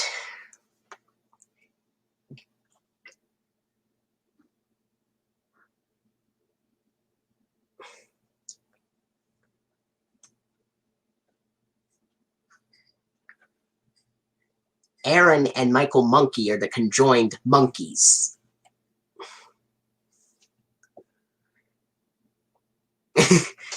Elephant Prince, not to be confused with Frog Prince, a season 1 episode of Dragon Tales.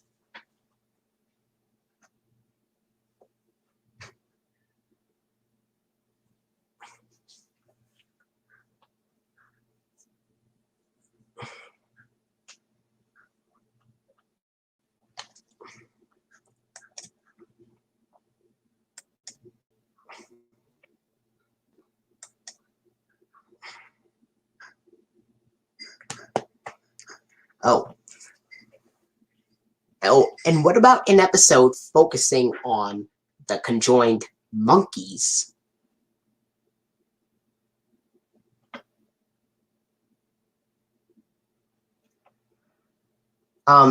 Erin, E-R-I-N, actually.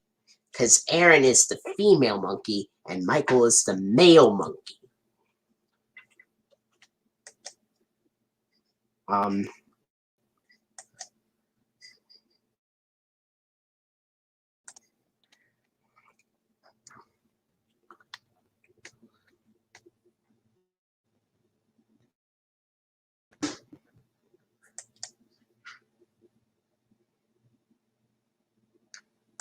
Okay, so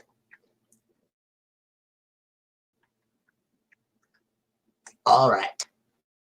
I'm gonna try to get the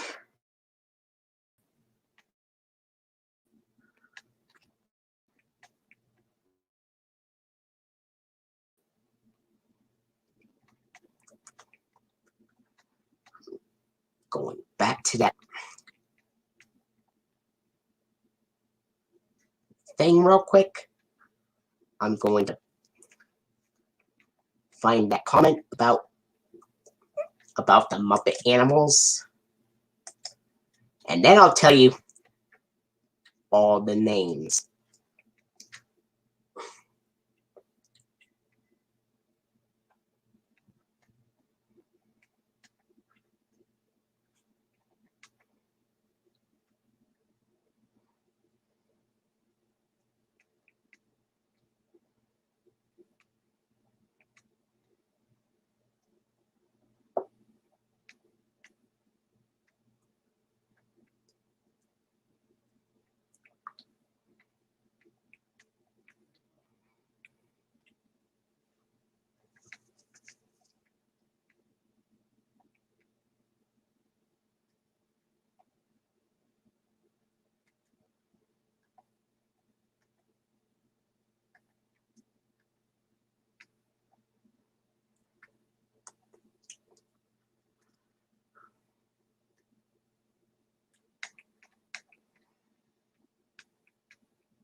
All right, here we go.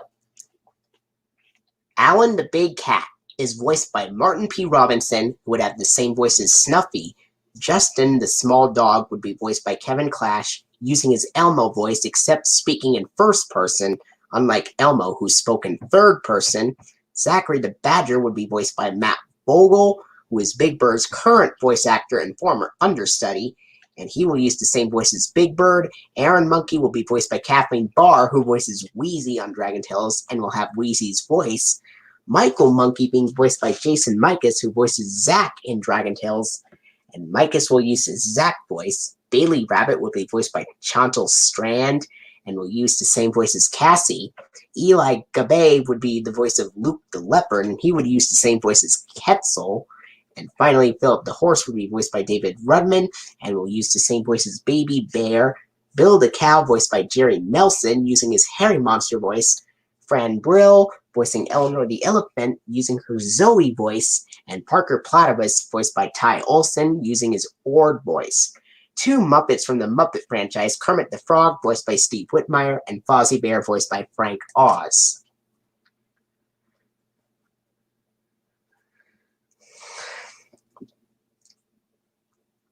All right. And Gordon Gorilla would also appear in it, and he would be voiced by Bruce Lanoil, who was also the voice of the Cat in the Hat in the first season of The Webulous World of Dr. Seuss. Now I told you. And Brian the Evil Lion would be voiced by the late, great Carol Spinney, using the same tone of voice as Oscar the Grouch.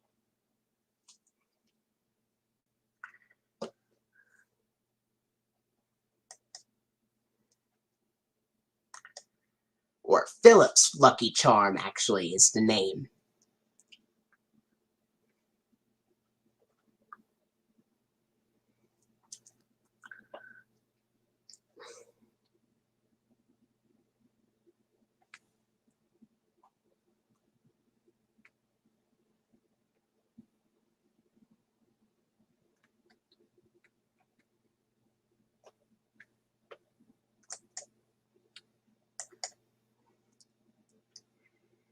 And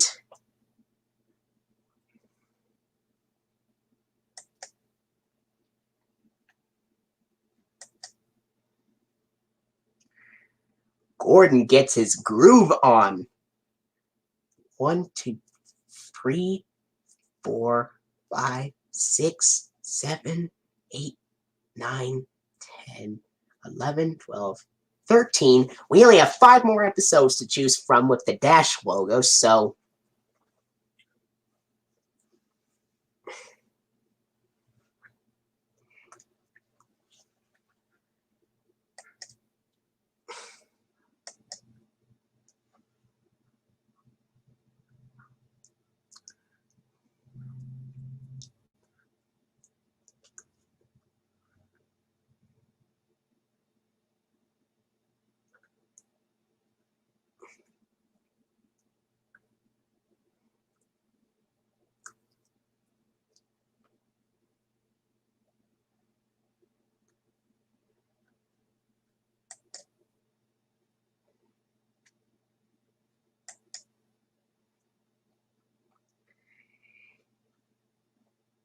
Free Wishes.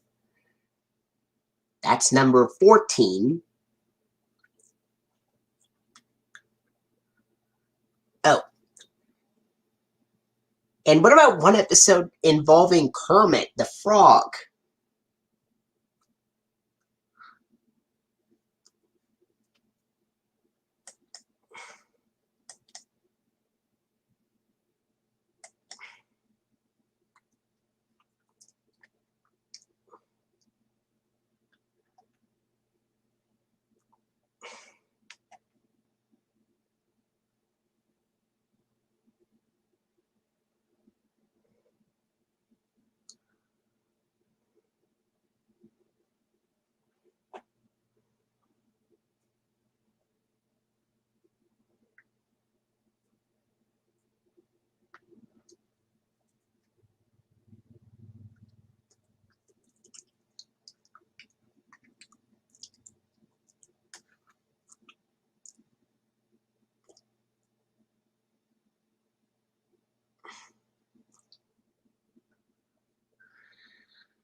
And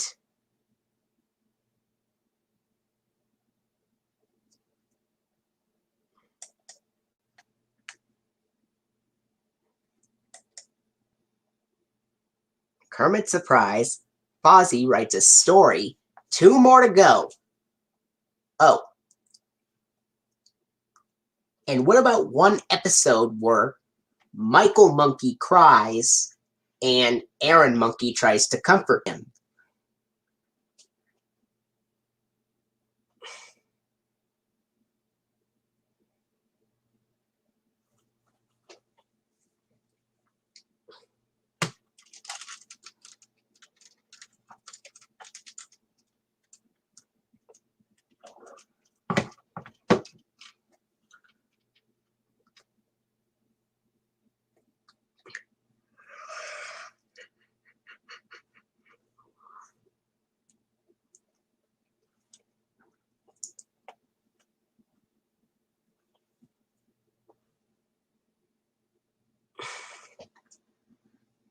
It's Okay to Feel Sad, and Off to the Underground. 18 episodes. Now, which episodes would you like from season 4 with the pink background and the 1999 PBS Kids dot logo? Now, these episodes with the dot logo take place during Matilda's high school Muppet band class.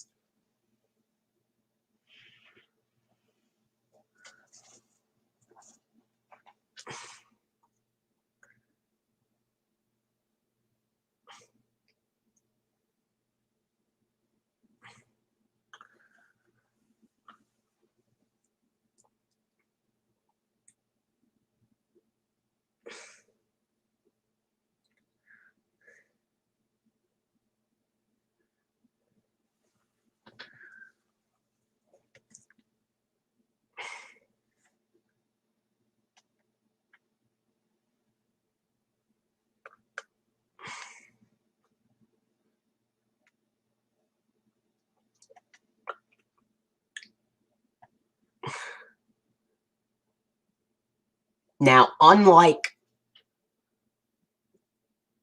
episodes with the dash logo, which there are 18, the ones with the dot logo only have 15.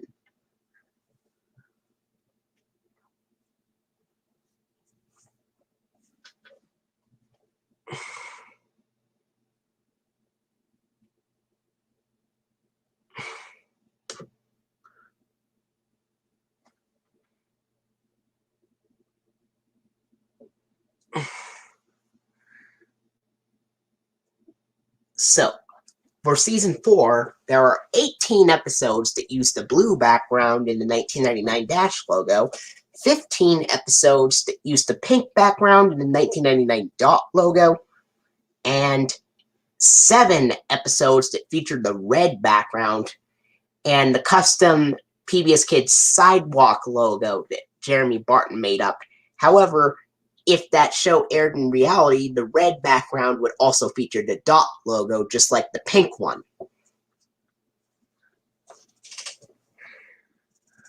So what did you think of those numbers of episodes with those logos for season 4, Jeremy?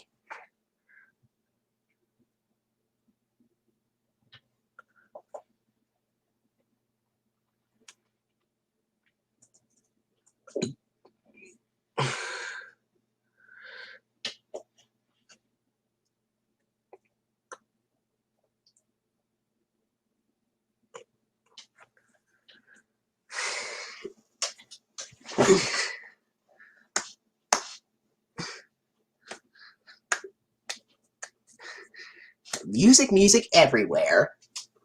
Dot logo. Let's have fun. Fun and games. And there will be one episode. How about one episode of The Adventures of Matilda where the Muppets watch Dragon Tales in band class?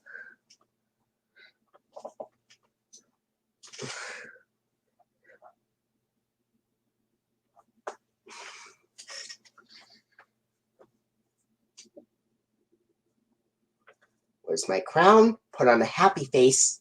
Electromania? Muppets, Music, and Dragons. That's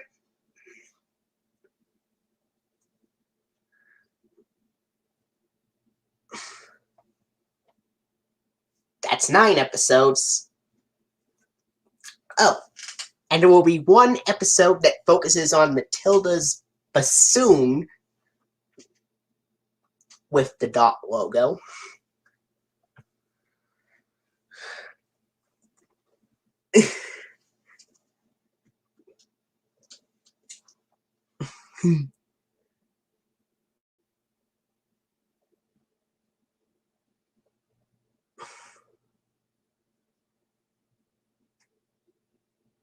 The missing bassoon.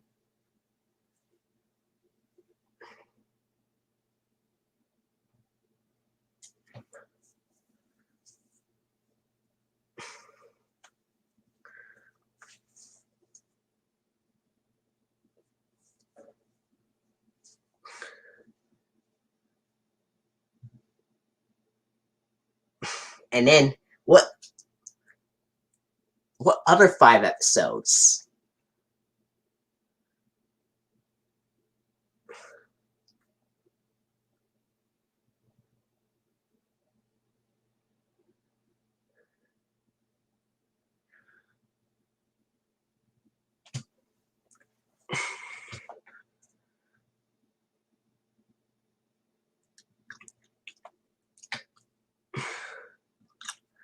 One would involve Alan, the big cat, leading the band with his tuba.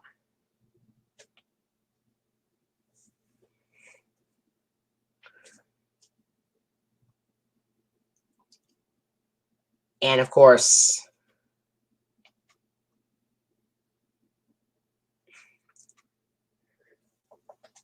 hey, how about this?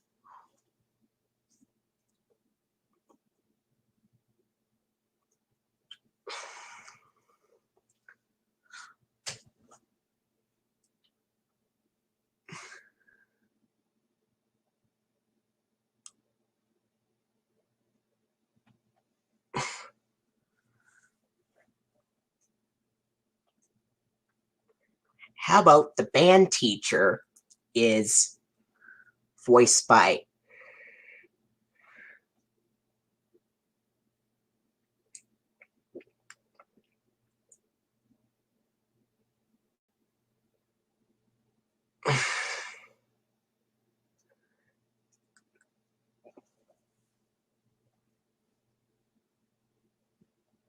only 2 more episodes to go.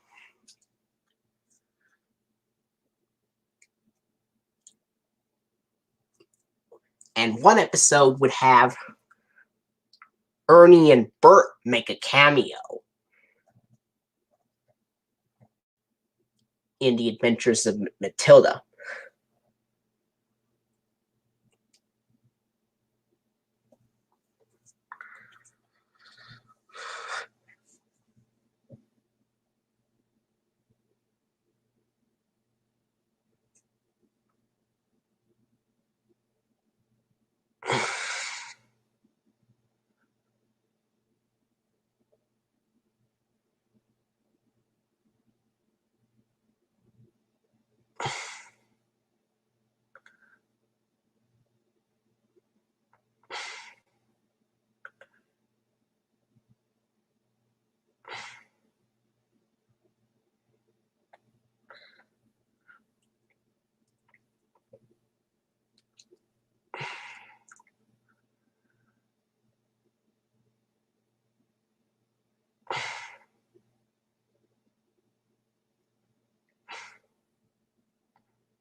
And one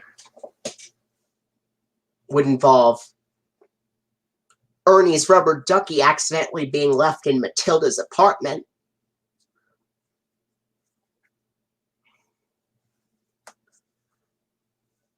And I think it would be called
now.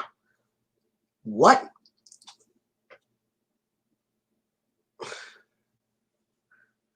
Now, what season 1 episode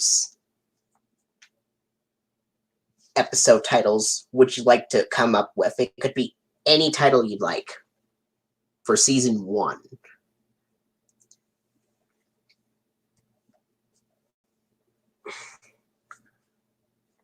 One would involve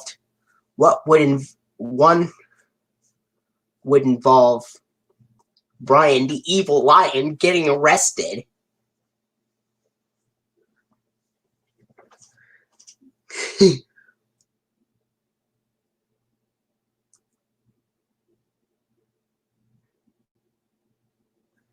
Oh, and what season 4 episodes would you like with the sidewalk logo and the red background? There are 7 of those.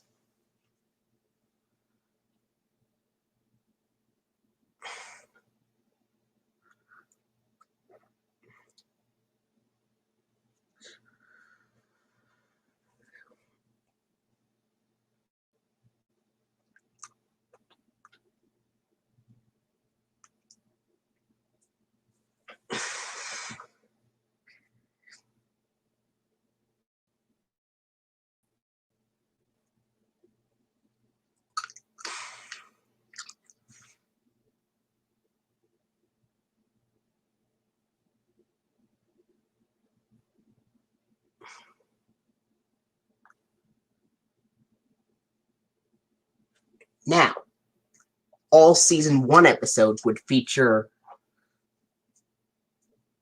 Matilda's brother, who would unfortunately leave the show in season 3.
And about season 7, the PBS Kids Fishbowl and Snow Globe logos would use the URL, and it would fade in and out just like it did in Arthur.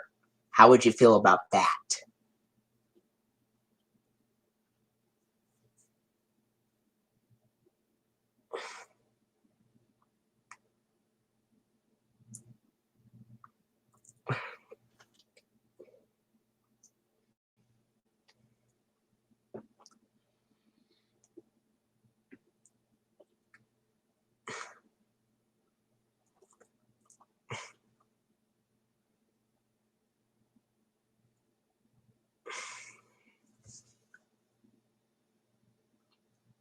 And how would you feel about the police officer in Matilda being...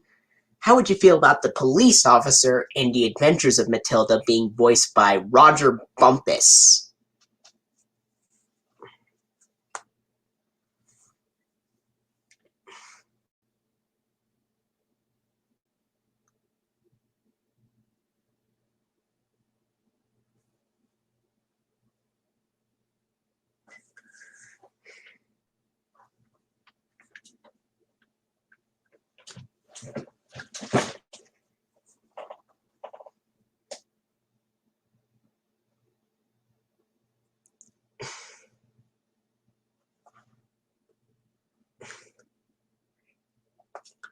And what were your thoughts on Brian the Evil Lion being voiced by Carol Spinney and using the exact same tone of voice as Oscar the Grouch.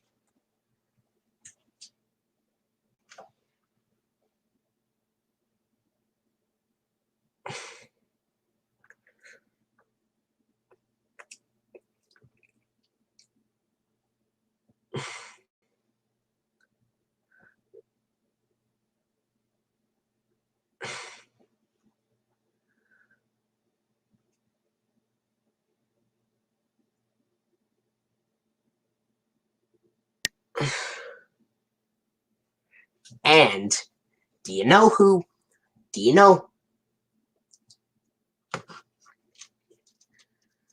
what the Sailor's Hornpipe tune for the CTW logo actually is?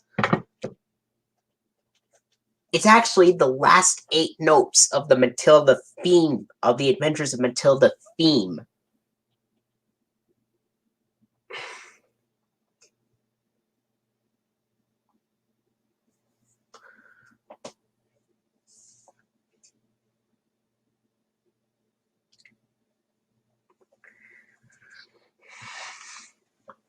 And it's played in the key of D major. And do you know who would sing that particular theme song?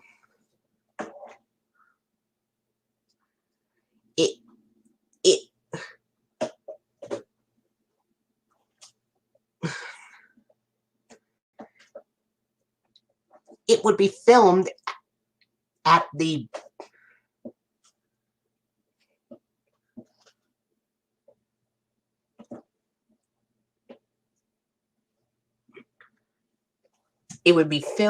in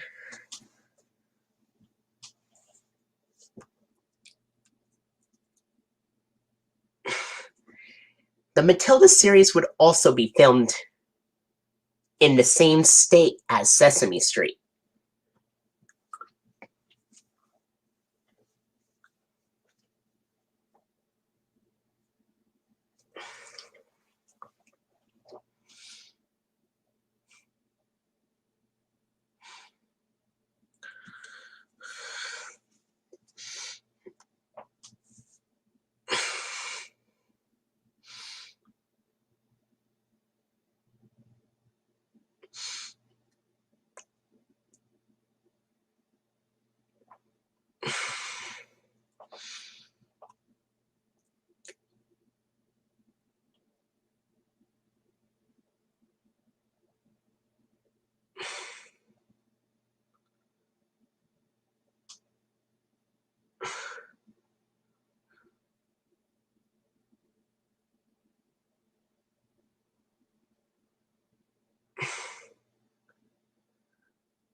And what did you think of one of the episodes?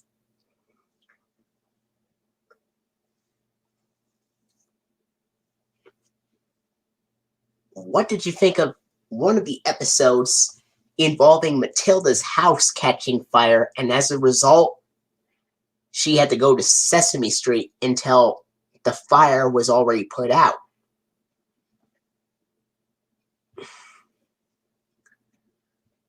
Along with all the other Muppet friends.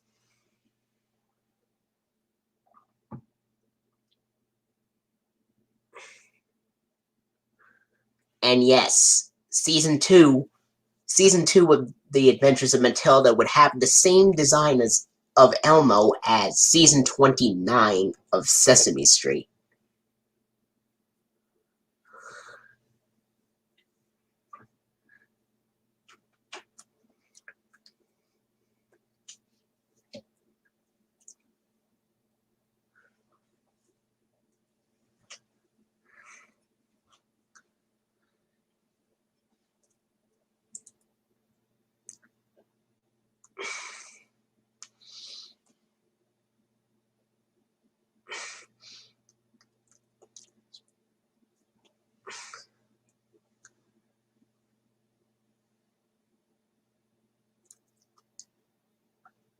a few times, but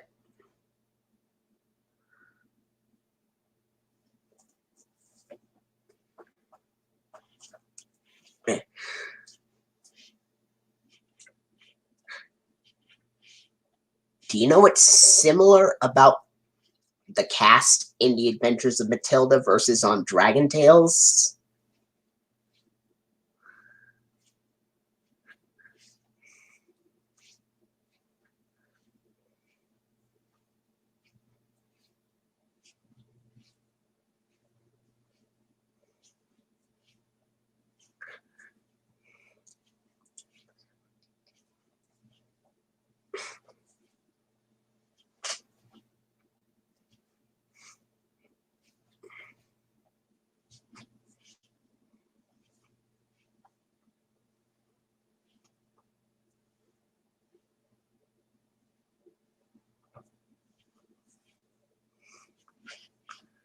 Yeah, with Andrea Libman playing the main role of Matilda, compared to the film, which had Mara Wilson voice her. But what is different in regards to the CTW logos on Matilda versus on Dragon Tales? Just one season at a time for the series.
And what about Dragon Tales on the other hand?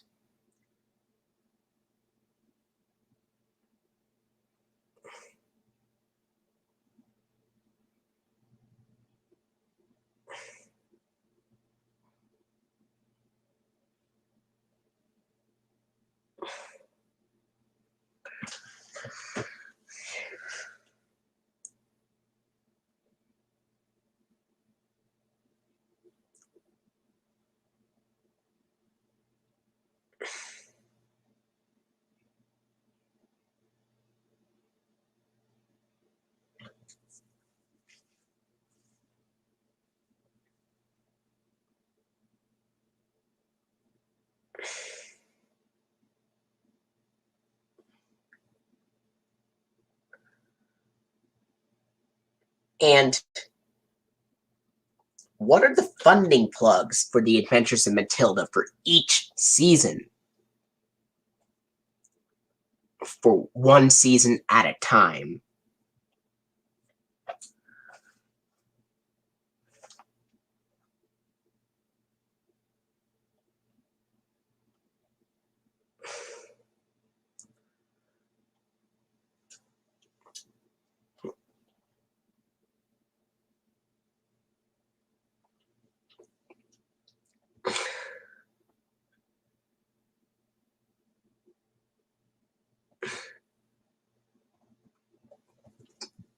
But unlike Dragon Tales, which replaced the CTW logo with the Sesame Workshop logo on the later airings of Season 1, reruns of Matilda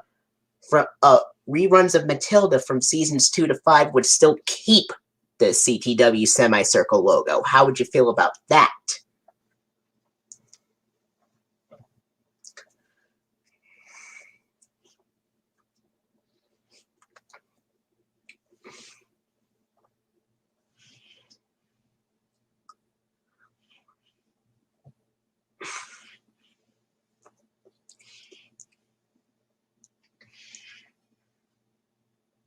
what's interesting about season 5 of The Adventures of Matilda in regards to what PBS Kids logos are being used, because season 5 would air from May 8th of 2000 to February 23rd, 2001.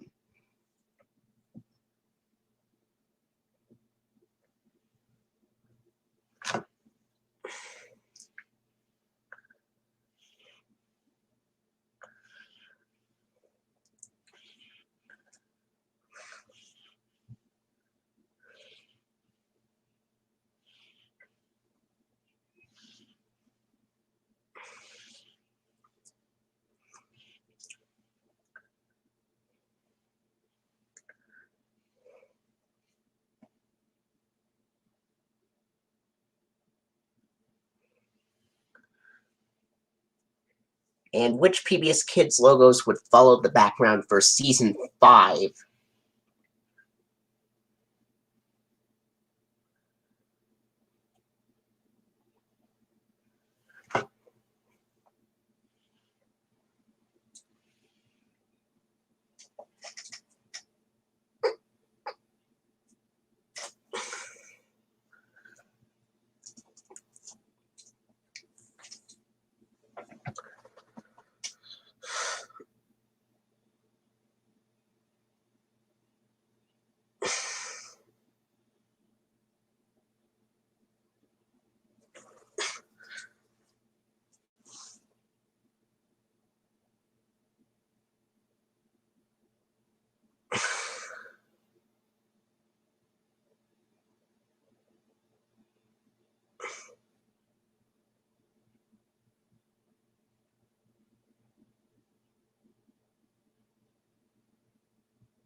Oh, actually, didn't you say red had either dot or dash transformation?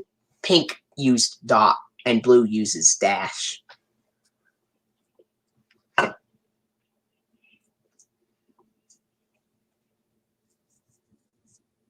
And the purple one has dash or dot transformation.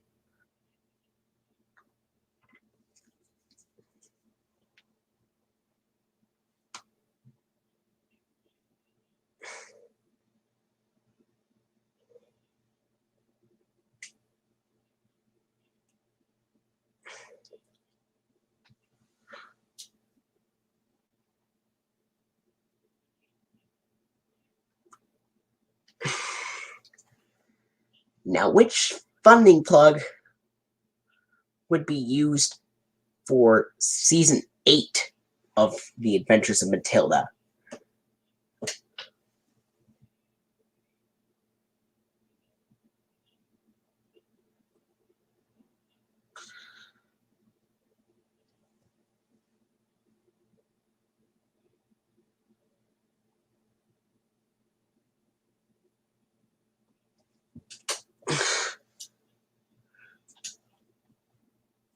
Blue uses dash and pink uses dot, while purple uses dash or dot transformation, and red uses dot or dash transformation. And the later logo combos for season 5 would also be used for season 6 through 8, except season 7 through 8 would have orange with fishbowl and green with snow globe as well.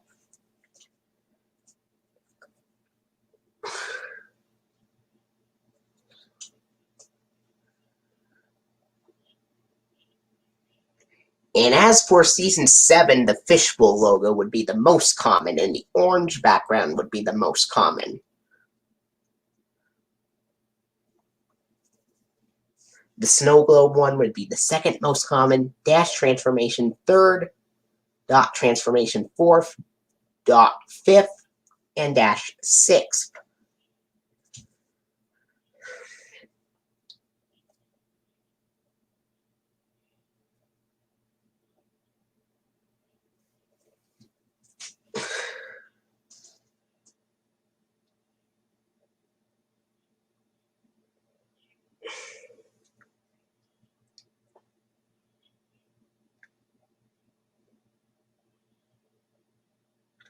And do you know who would sing the theme song for The Adventures of Matilda?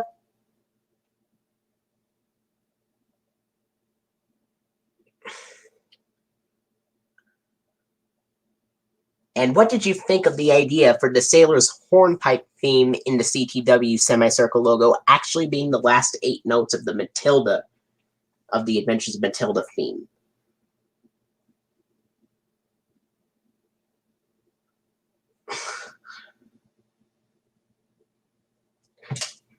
It would be country music legend Johnny Cash singing the theme.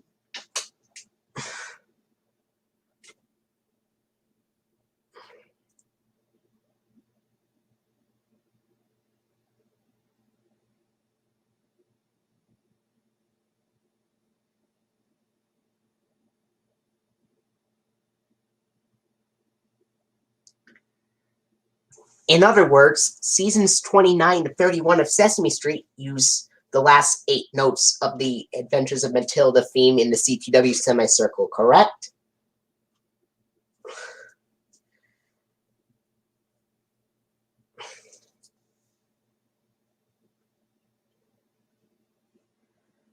Oh, and what are your thoughts on Johnny Cash singing the Adventures of Matilda theme?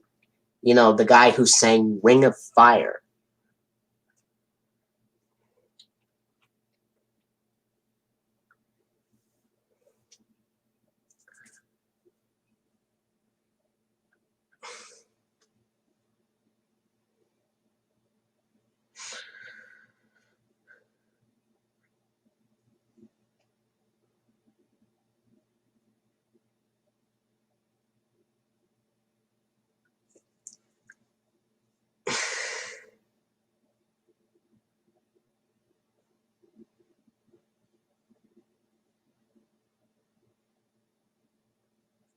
The one where Johnny Cash himself visits would have the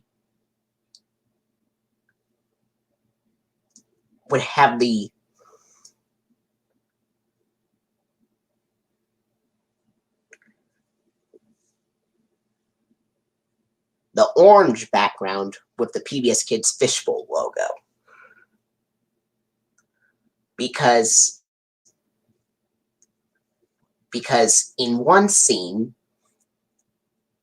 the Muppets are fishing.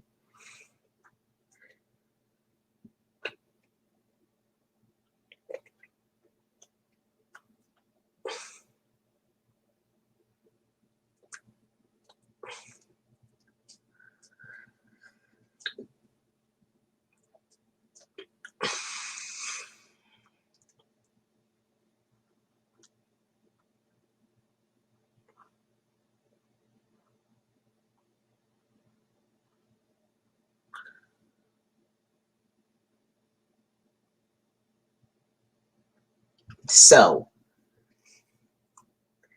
do you know what happens in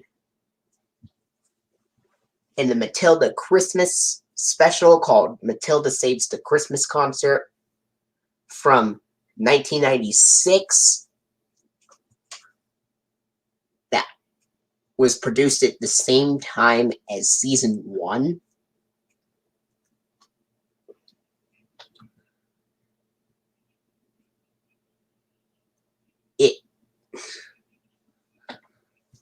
In the first 45 minutes of the special, the instruments get stolen, And in the last 45 minutes, the instruments are found.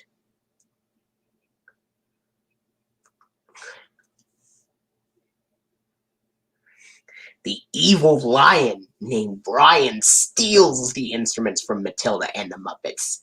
Did you like the idea of the evil lion using the same tone of voice as Oscar the Grouch because he was voiced by Carol Spinney?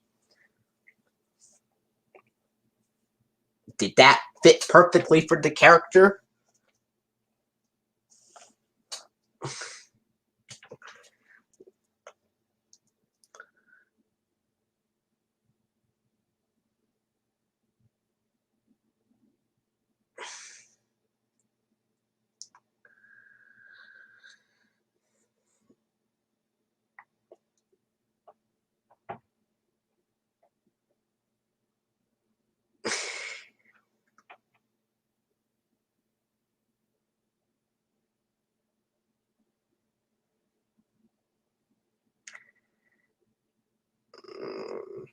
You mean from the episode Show and Tell? From the second season?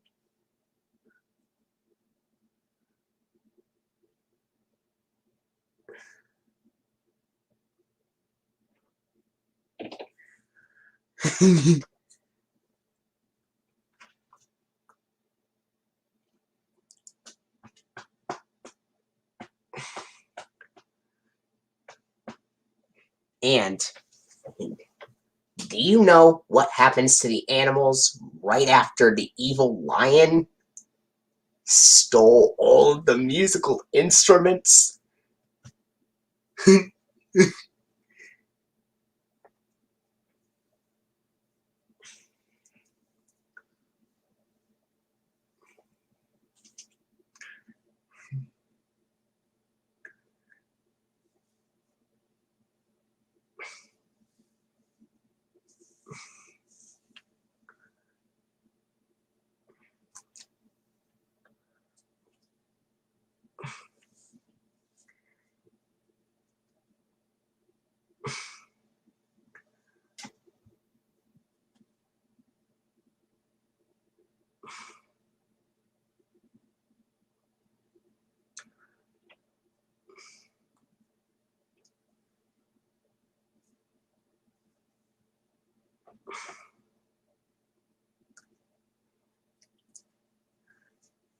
I bet the animals would begin crying after their instruments would get stolen.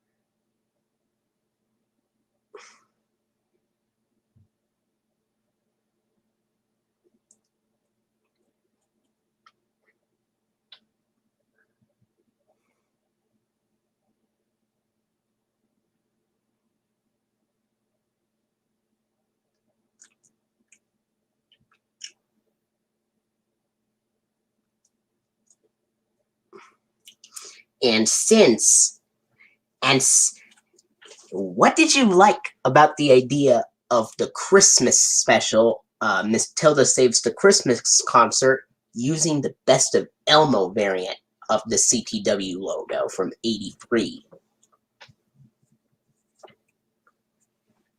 And what made that variant fit perfectly for that special?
The questions were, do you know what happens to all of the animals right after their musical instruments get stolen, along with Matilda's instrument, her bassoon,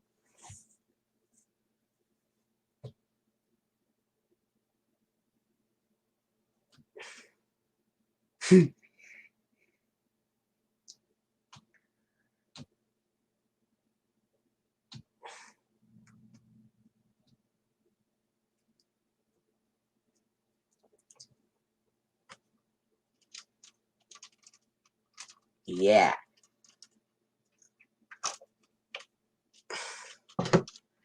They cry. And you know what? You know what would be interesting? The sound of Parker Platypus crying in the special when Parker Platypus's bass gets stolen would later be reused for Ord in the season 1 episode The Forest of Darkness. The same thing would go for Bailey Rabbit, in which the sound of Bailey Rabbit crying would later be reused for Cassie crying in the episode Goodbye Little Caterpoozle.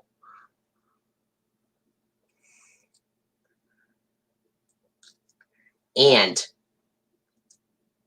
what did you like about the idea of the Christmas special, Matilda Saves the Christmas concert, using the Best of Elmo variant of the 1983 Children's Television Workshop logo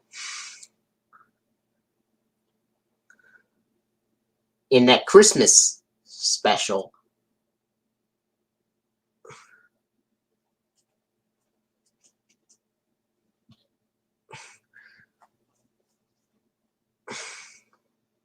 And what made the Best of Elmo variant perfectly fitting for it?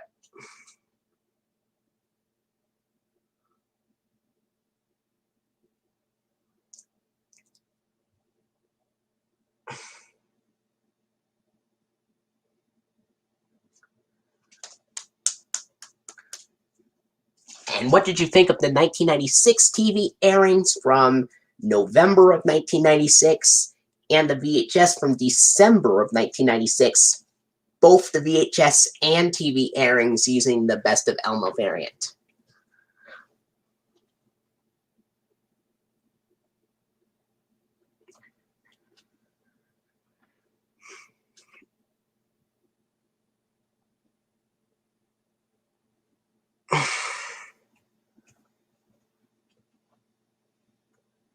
Oh, I have an idea. Why not have the bells clanging variant appearing on the Laserdisc release of Elmo Saves Christmas from 1996?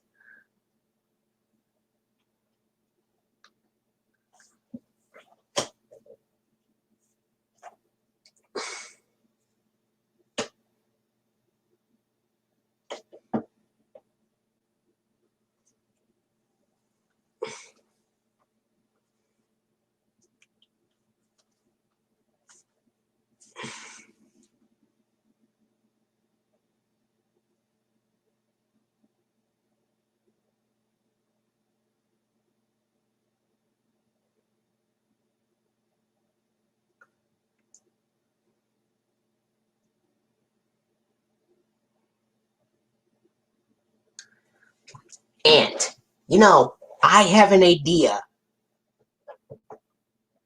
for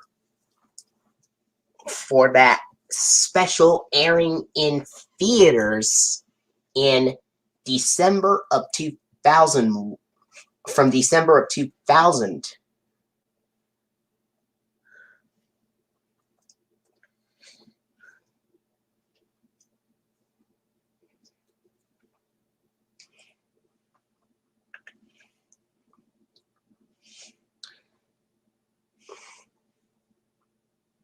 Or actually, yeah. In honor of the 4th anniversary of this special. And did you know that the Best of Elmo variant is even intact on the 1997 DVD release of Matilda Saves the Christmas Concert?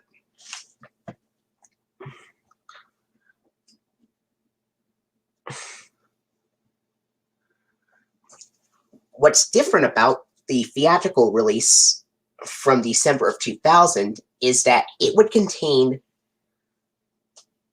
2 bonus Dragon Tales episodes before the feature starts.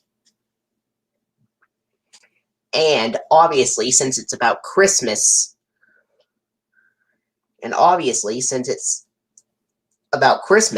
I was thinking, why not have the theatrical version from 2000 of Matilda Saves the Christmas Concert featuring the Dragon Tales episodes Snow Dragons and The Fury is out on this one.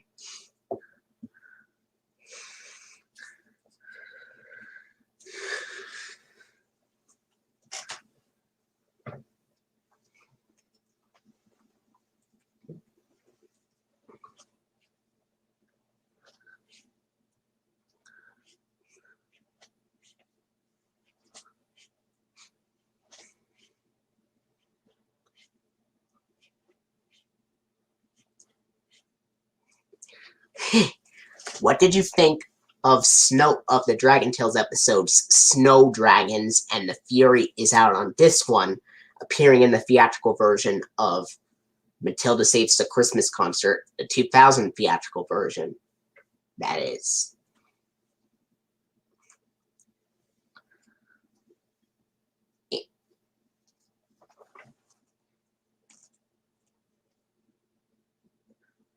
The PBS Kids logo for the theatrical version would use the dot transformation variant.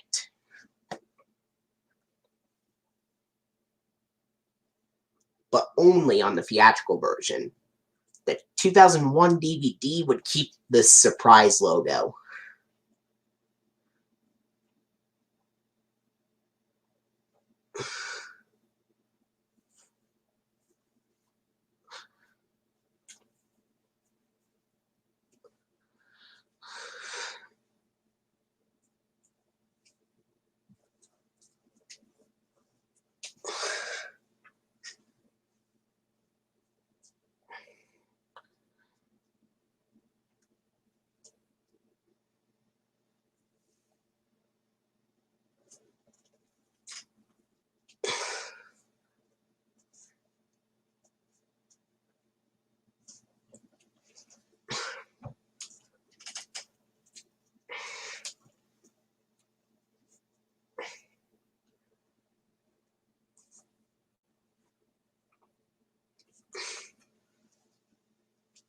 Oh. Don't you mean purple?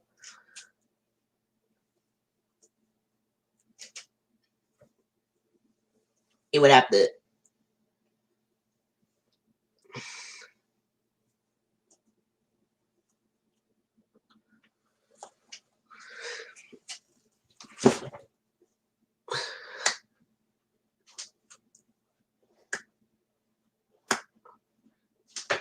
And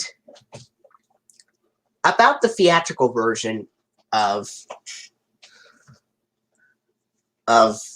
Matilda Saves the Christmas Concert from 2000, would you like the Dragon Tales episodes to retain the Children's Television Workshop semicircle logo with the words "Play It Smart," just like the 1999 broadcast of the episode? Or would you like it plastered with the green roof and blue house Sesame Workshop logo.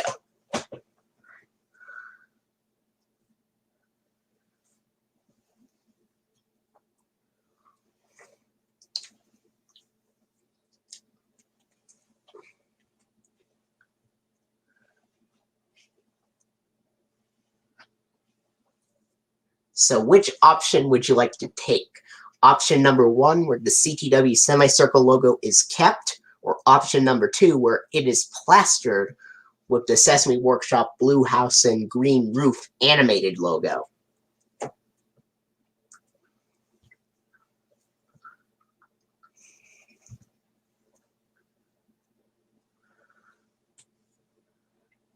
Yeah, it's the only time that it is plastered, and the dot transformation logo would use the correct audio in the theatrical version.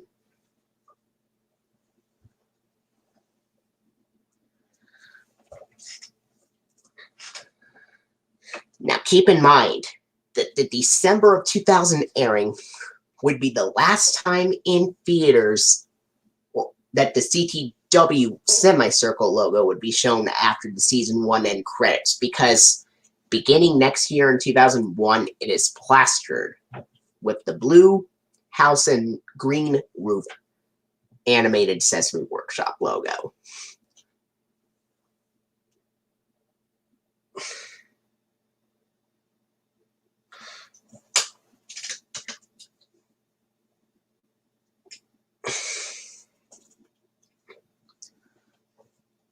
I have an idea. Maybe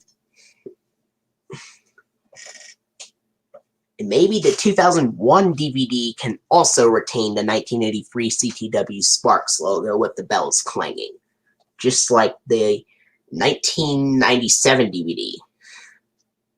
How would you feel about that?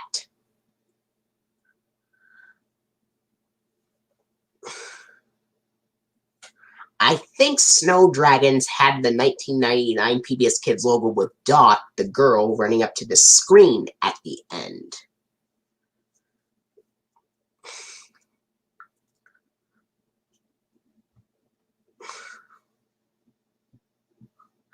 Well, there is a program break recorded after My Way or Snow Way that has the 1999 PBS Kids Dot logo.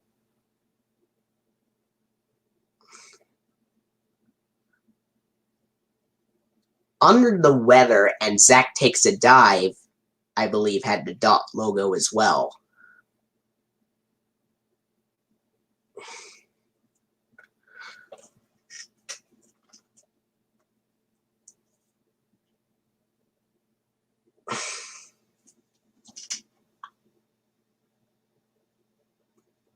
So, how would you feel if Snow Dragons and The Fury Is Out on This One used the Season 1 funding with the 1999 PBS Kids logo with Dot in the theatrical version?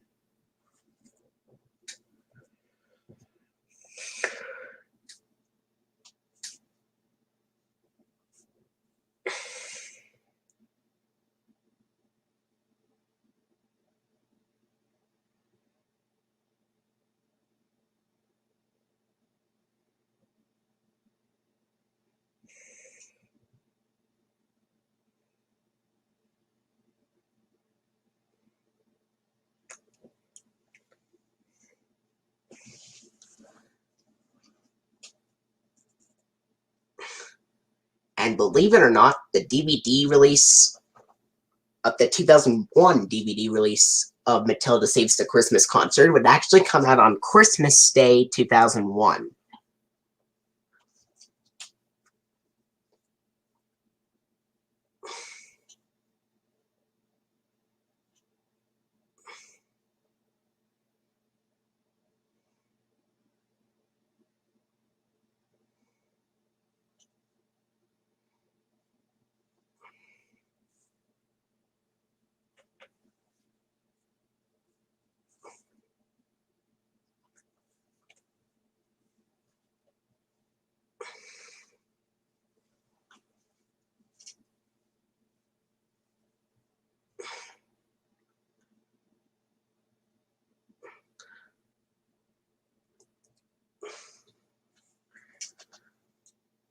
I will see you later.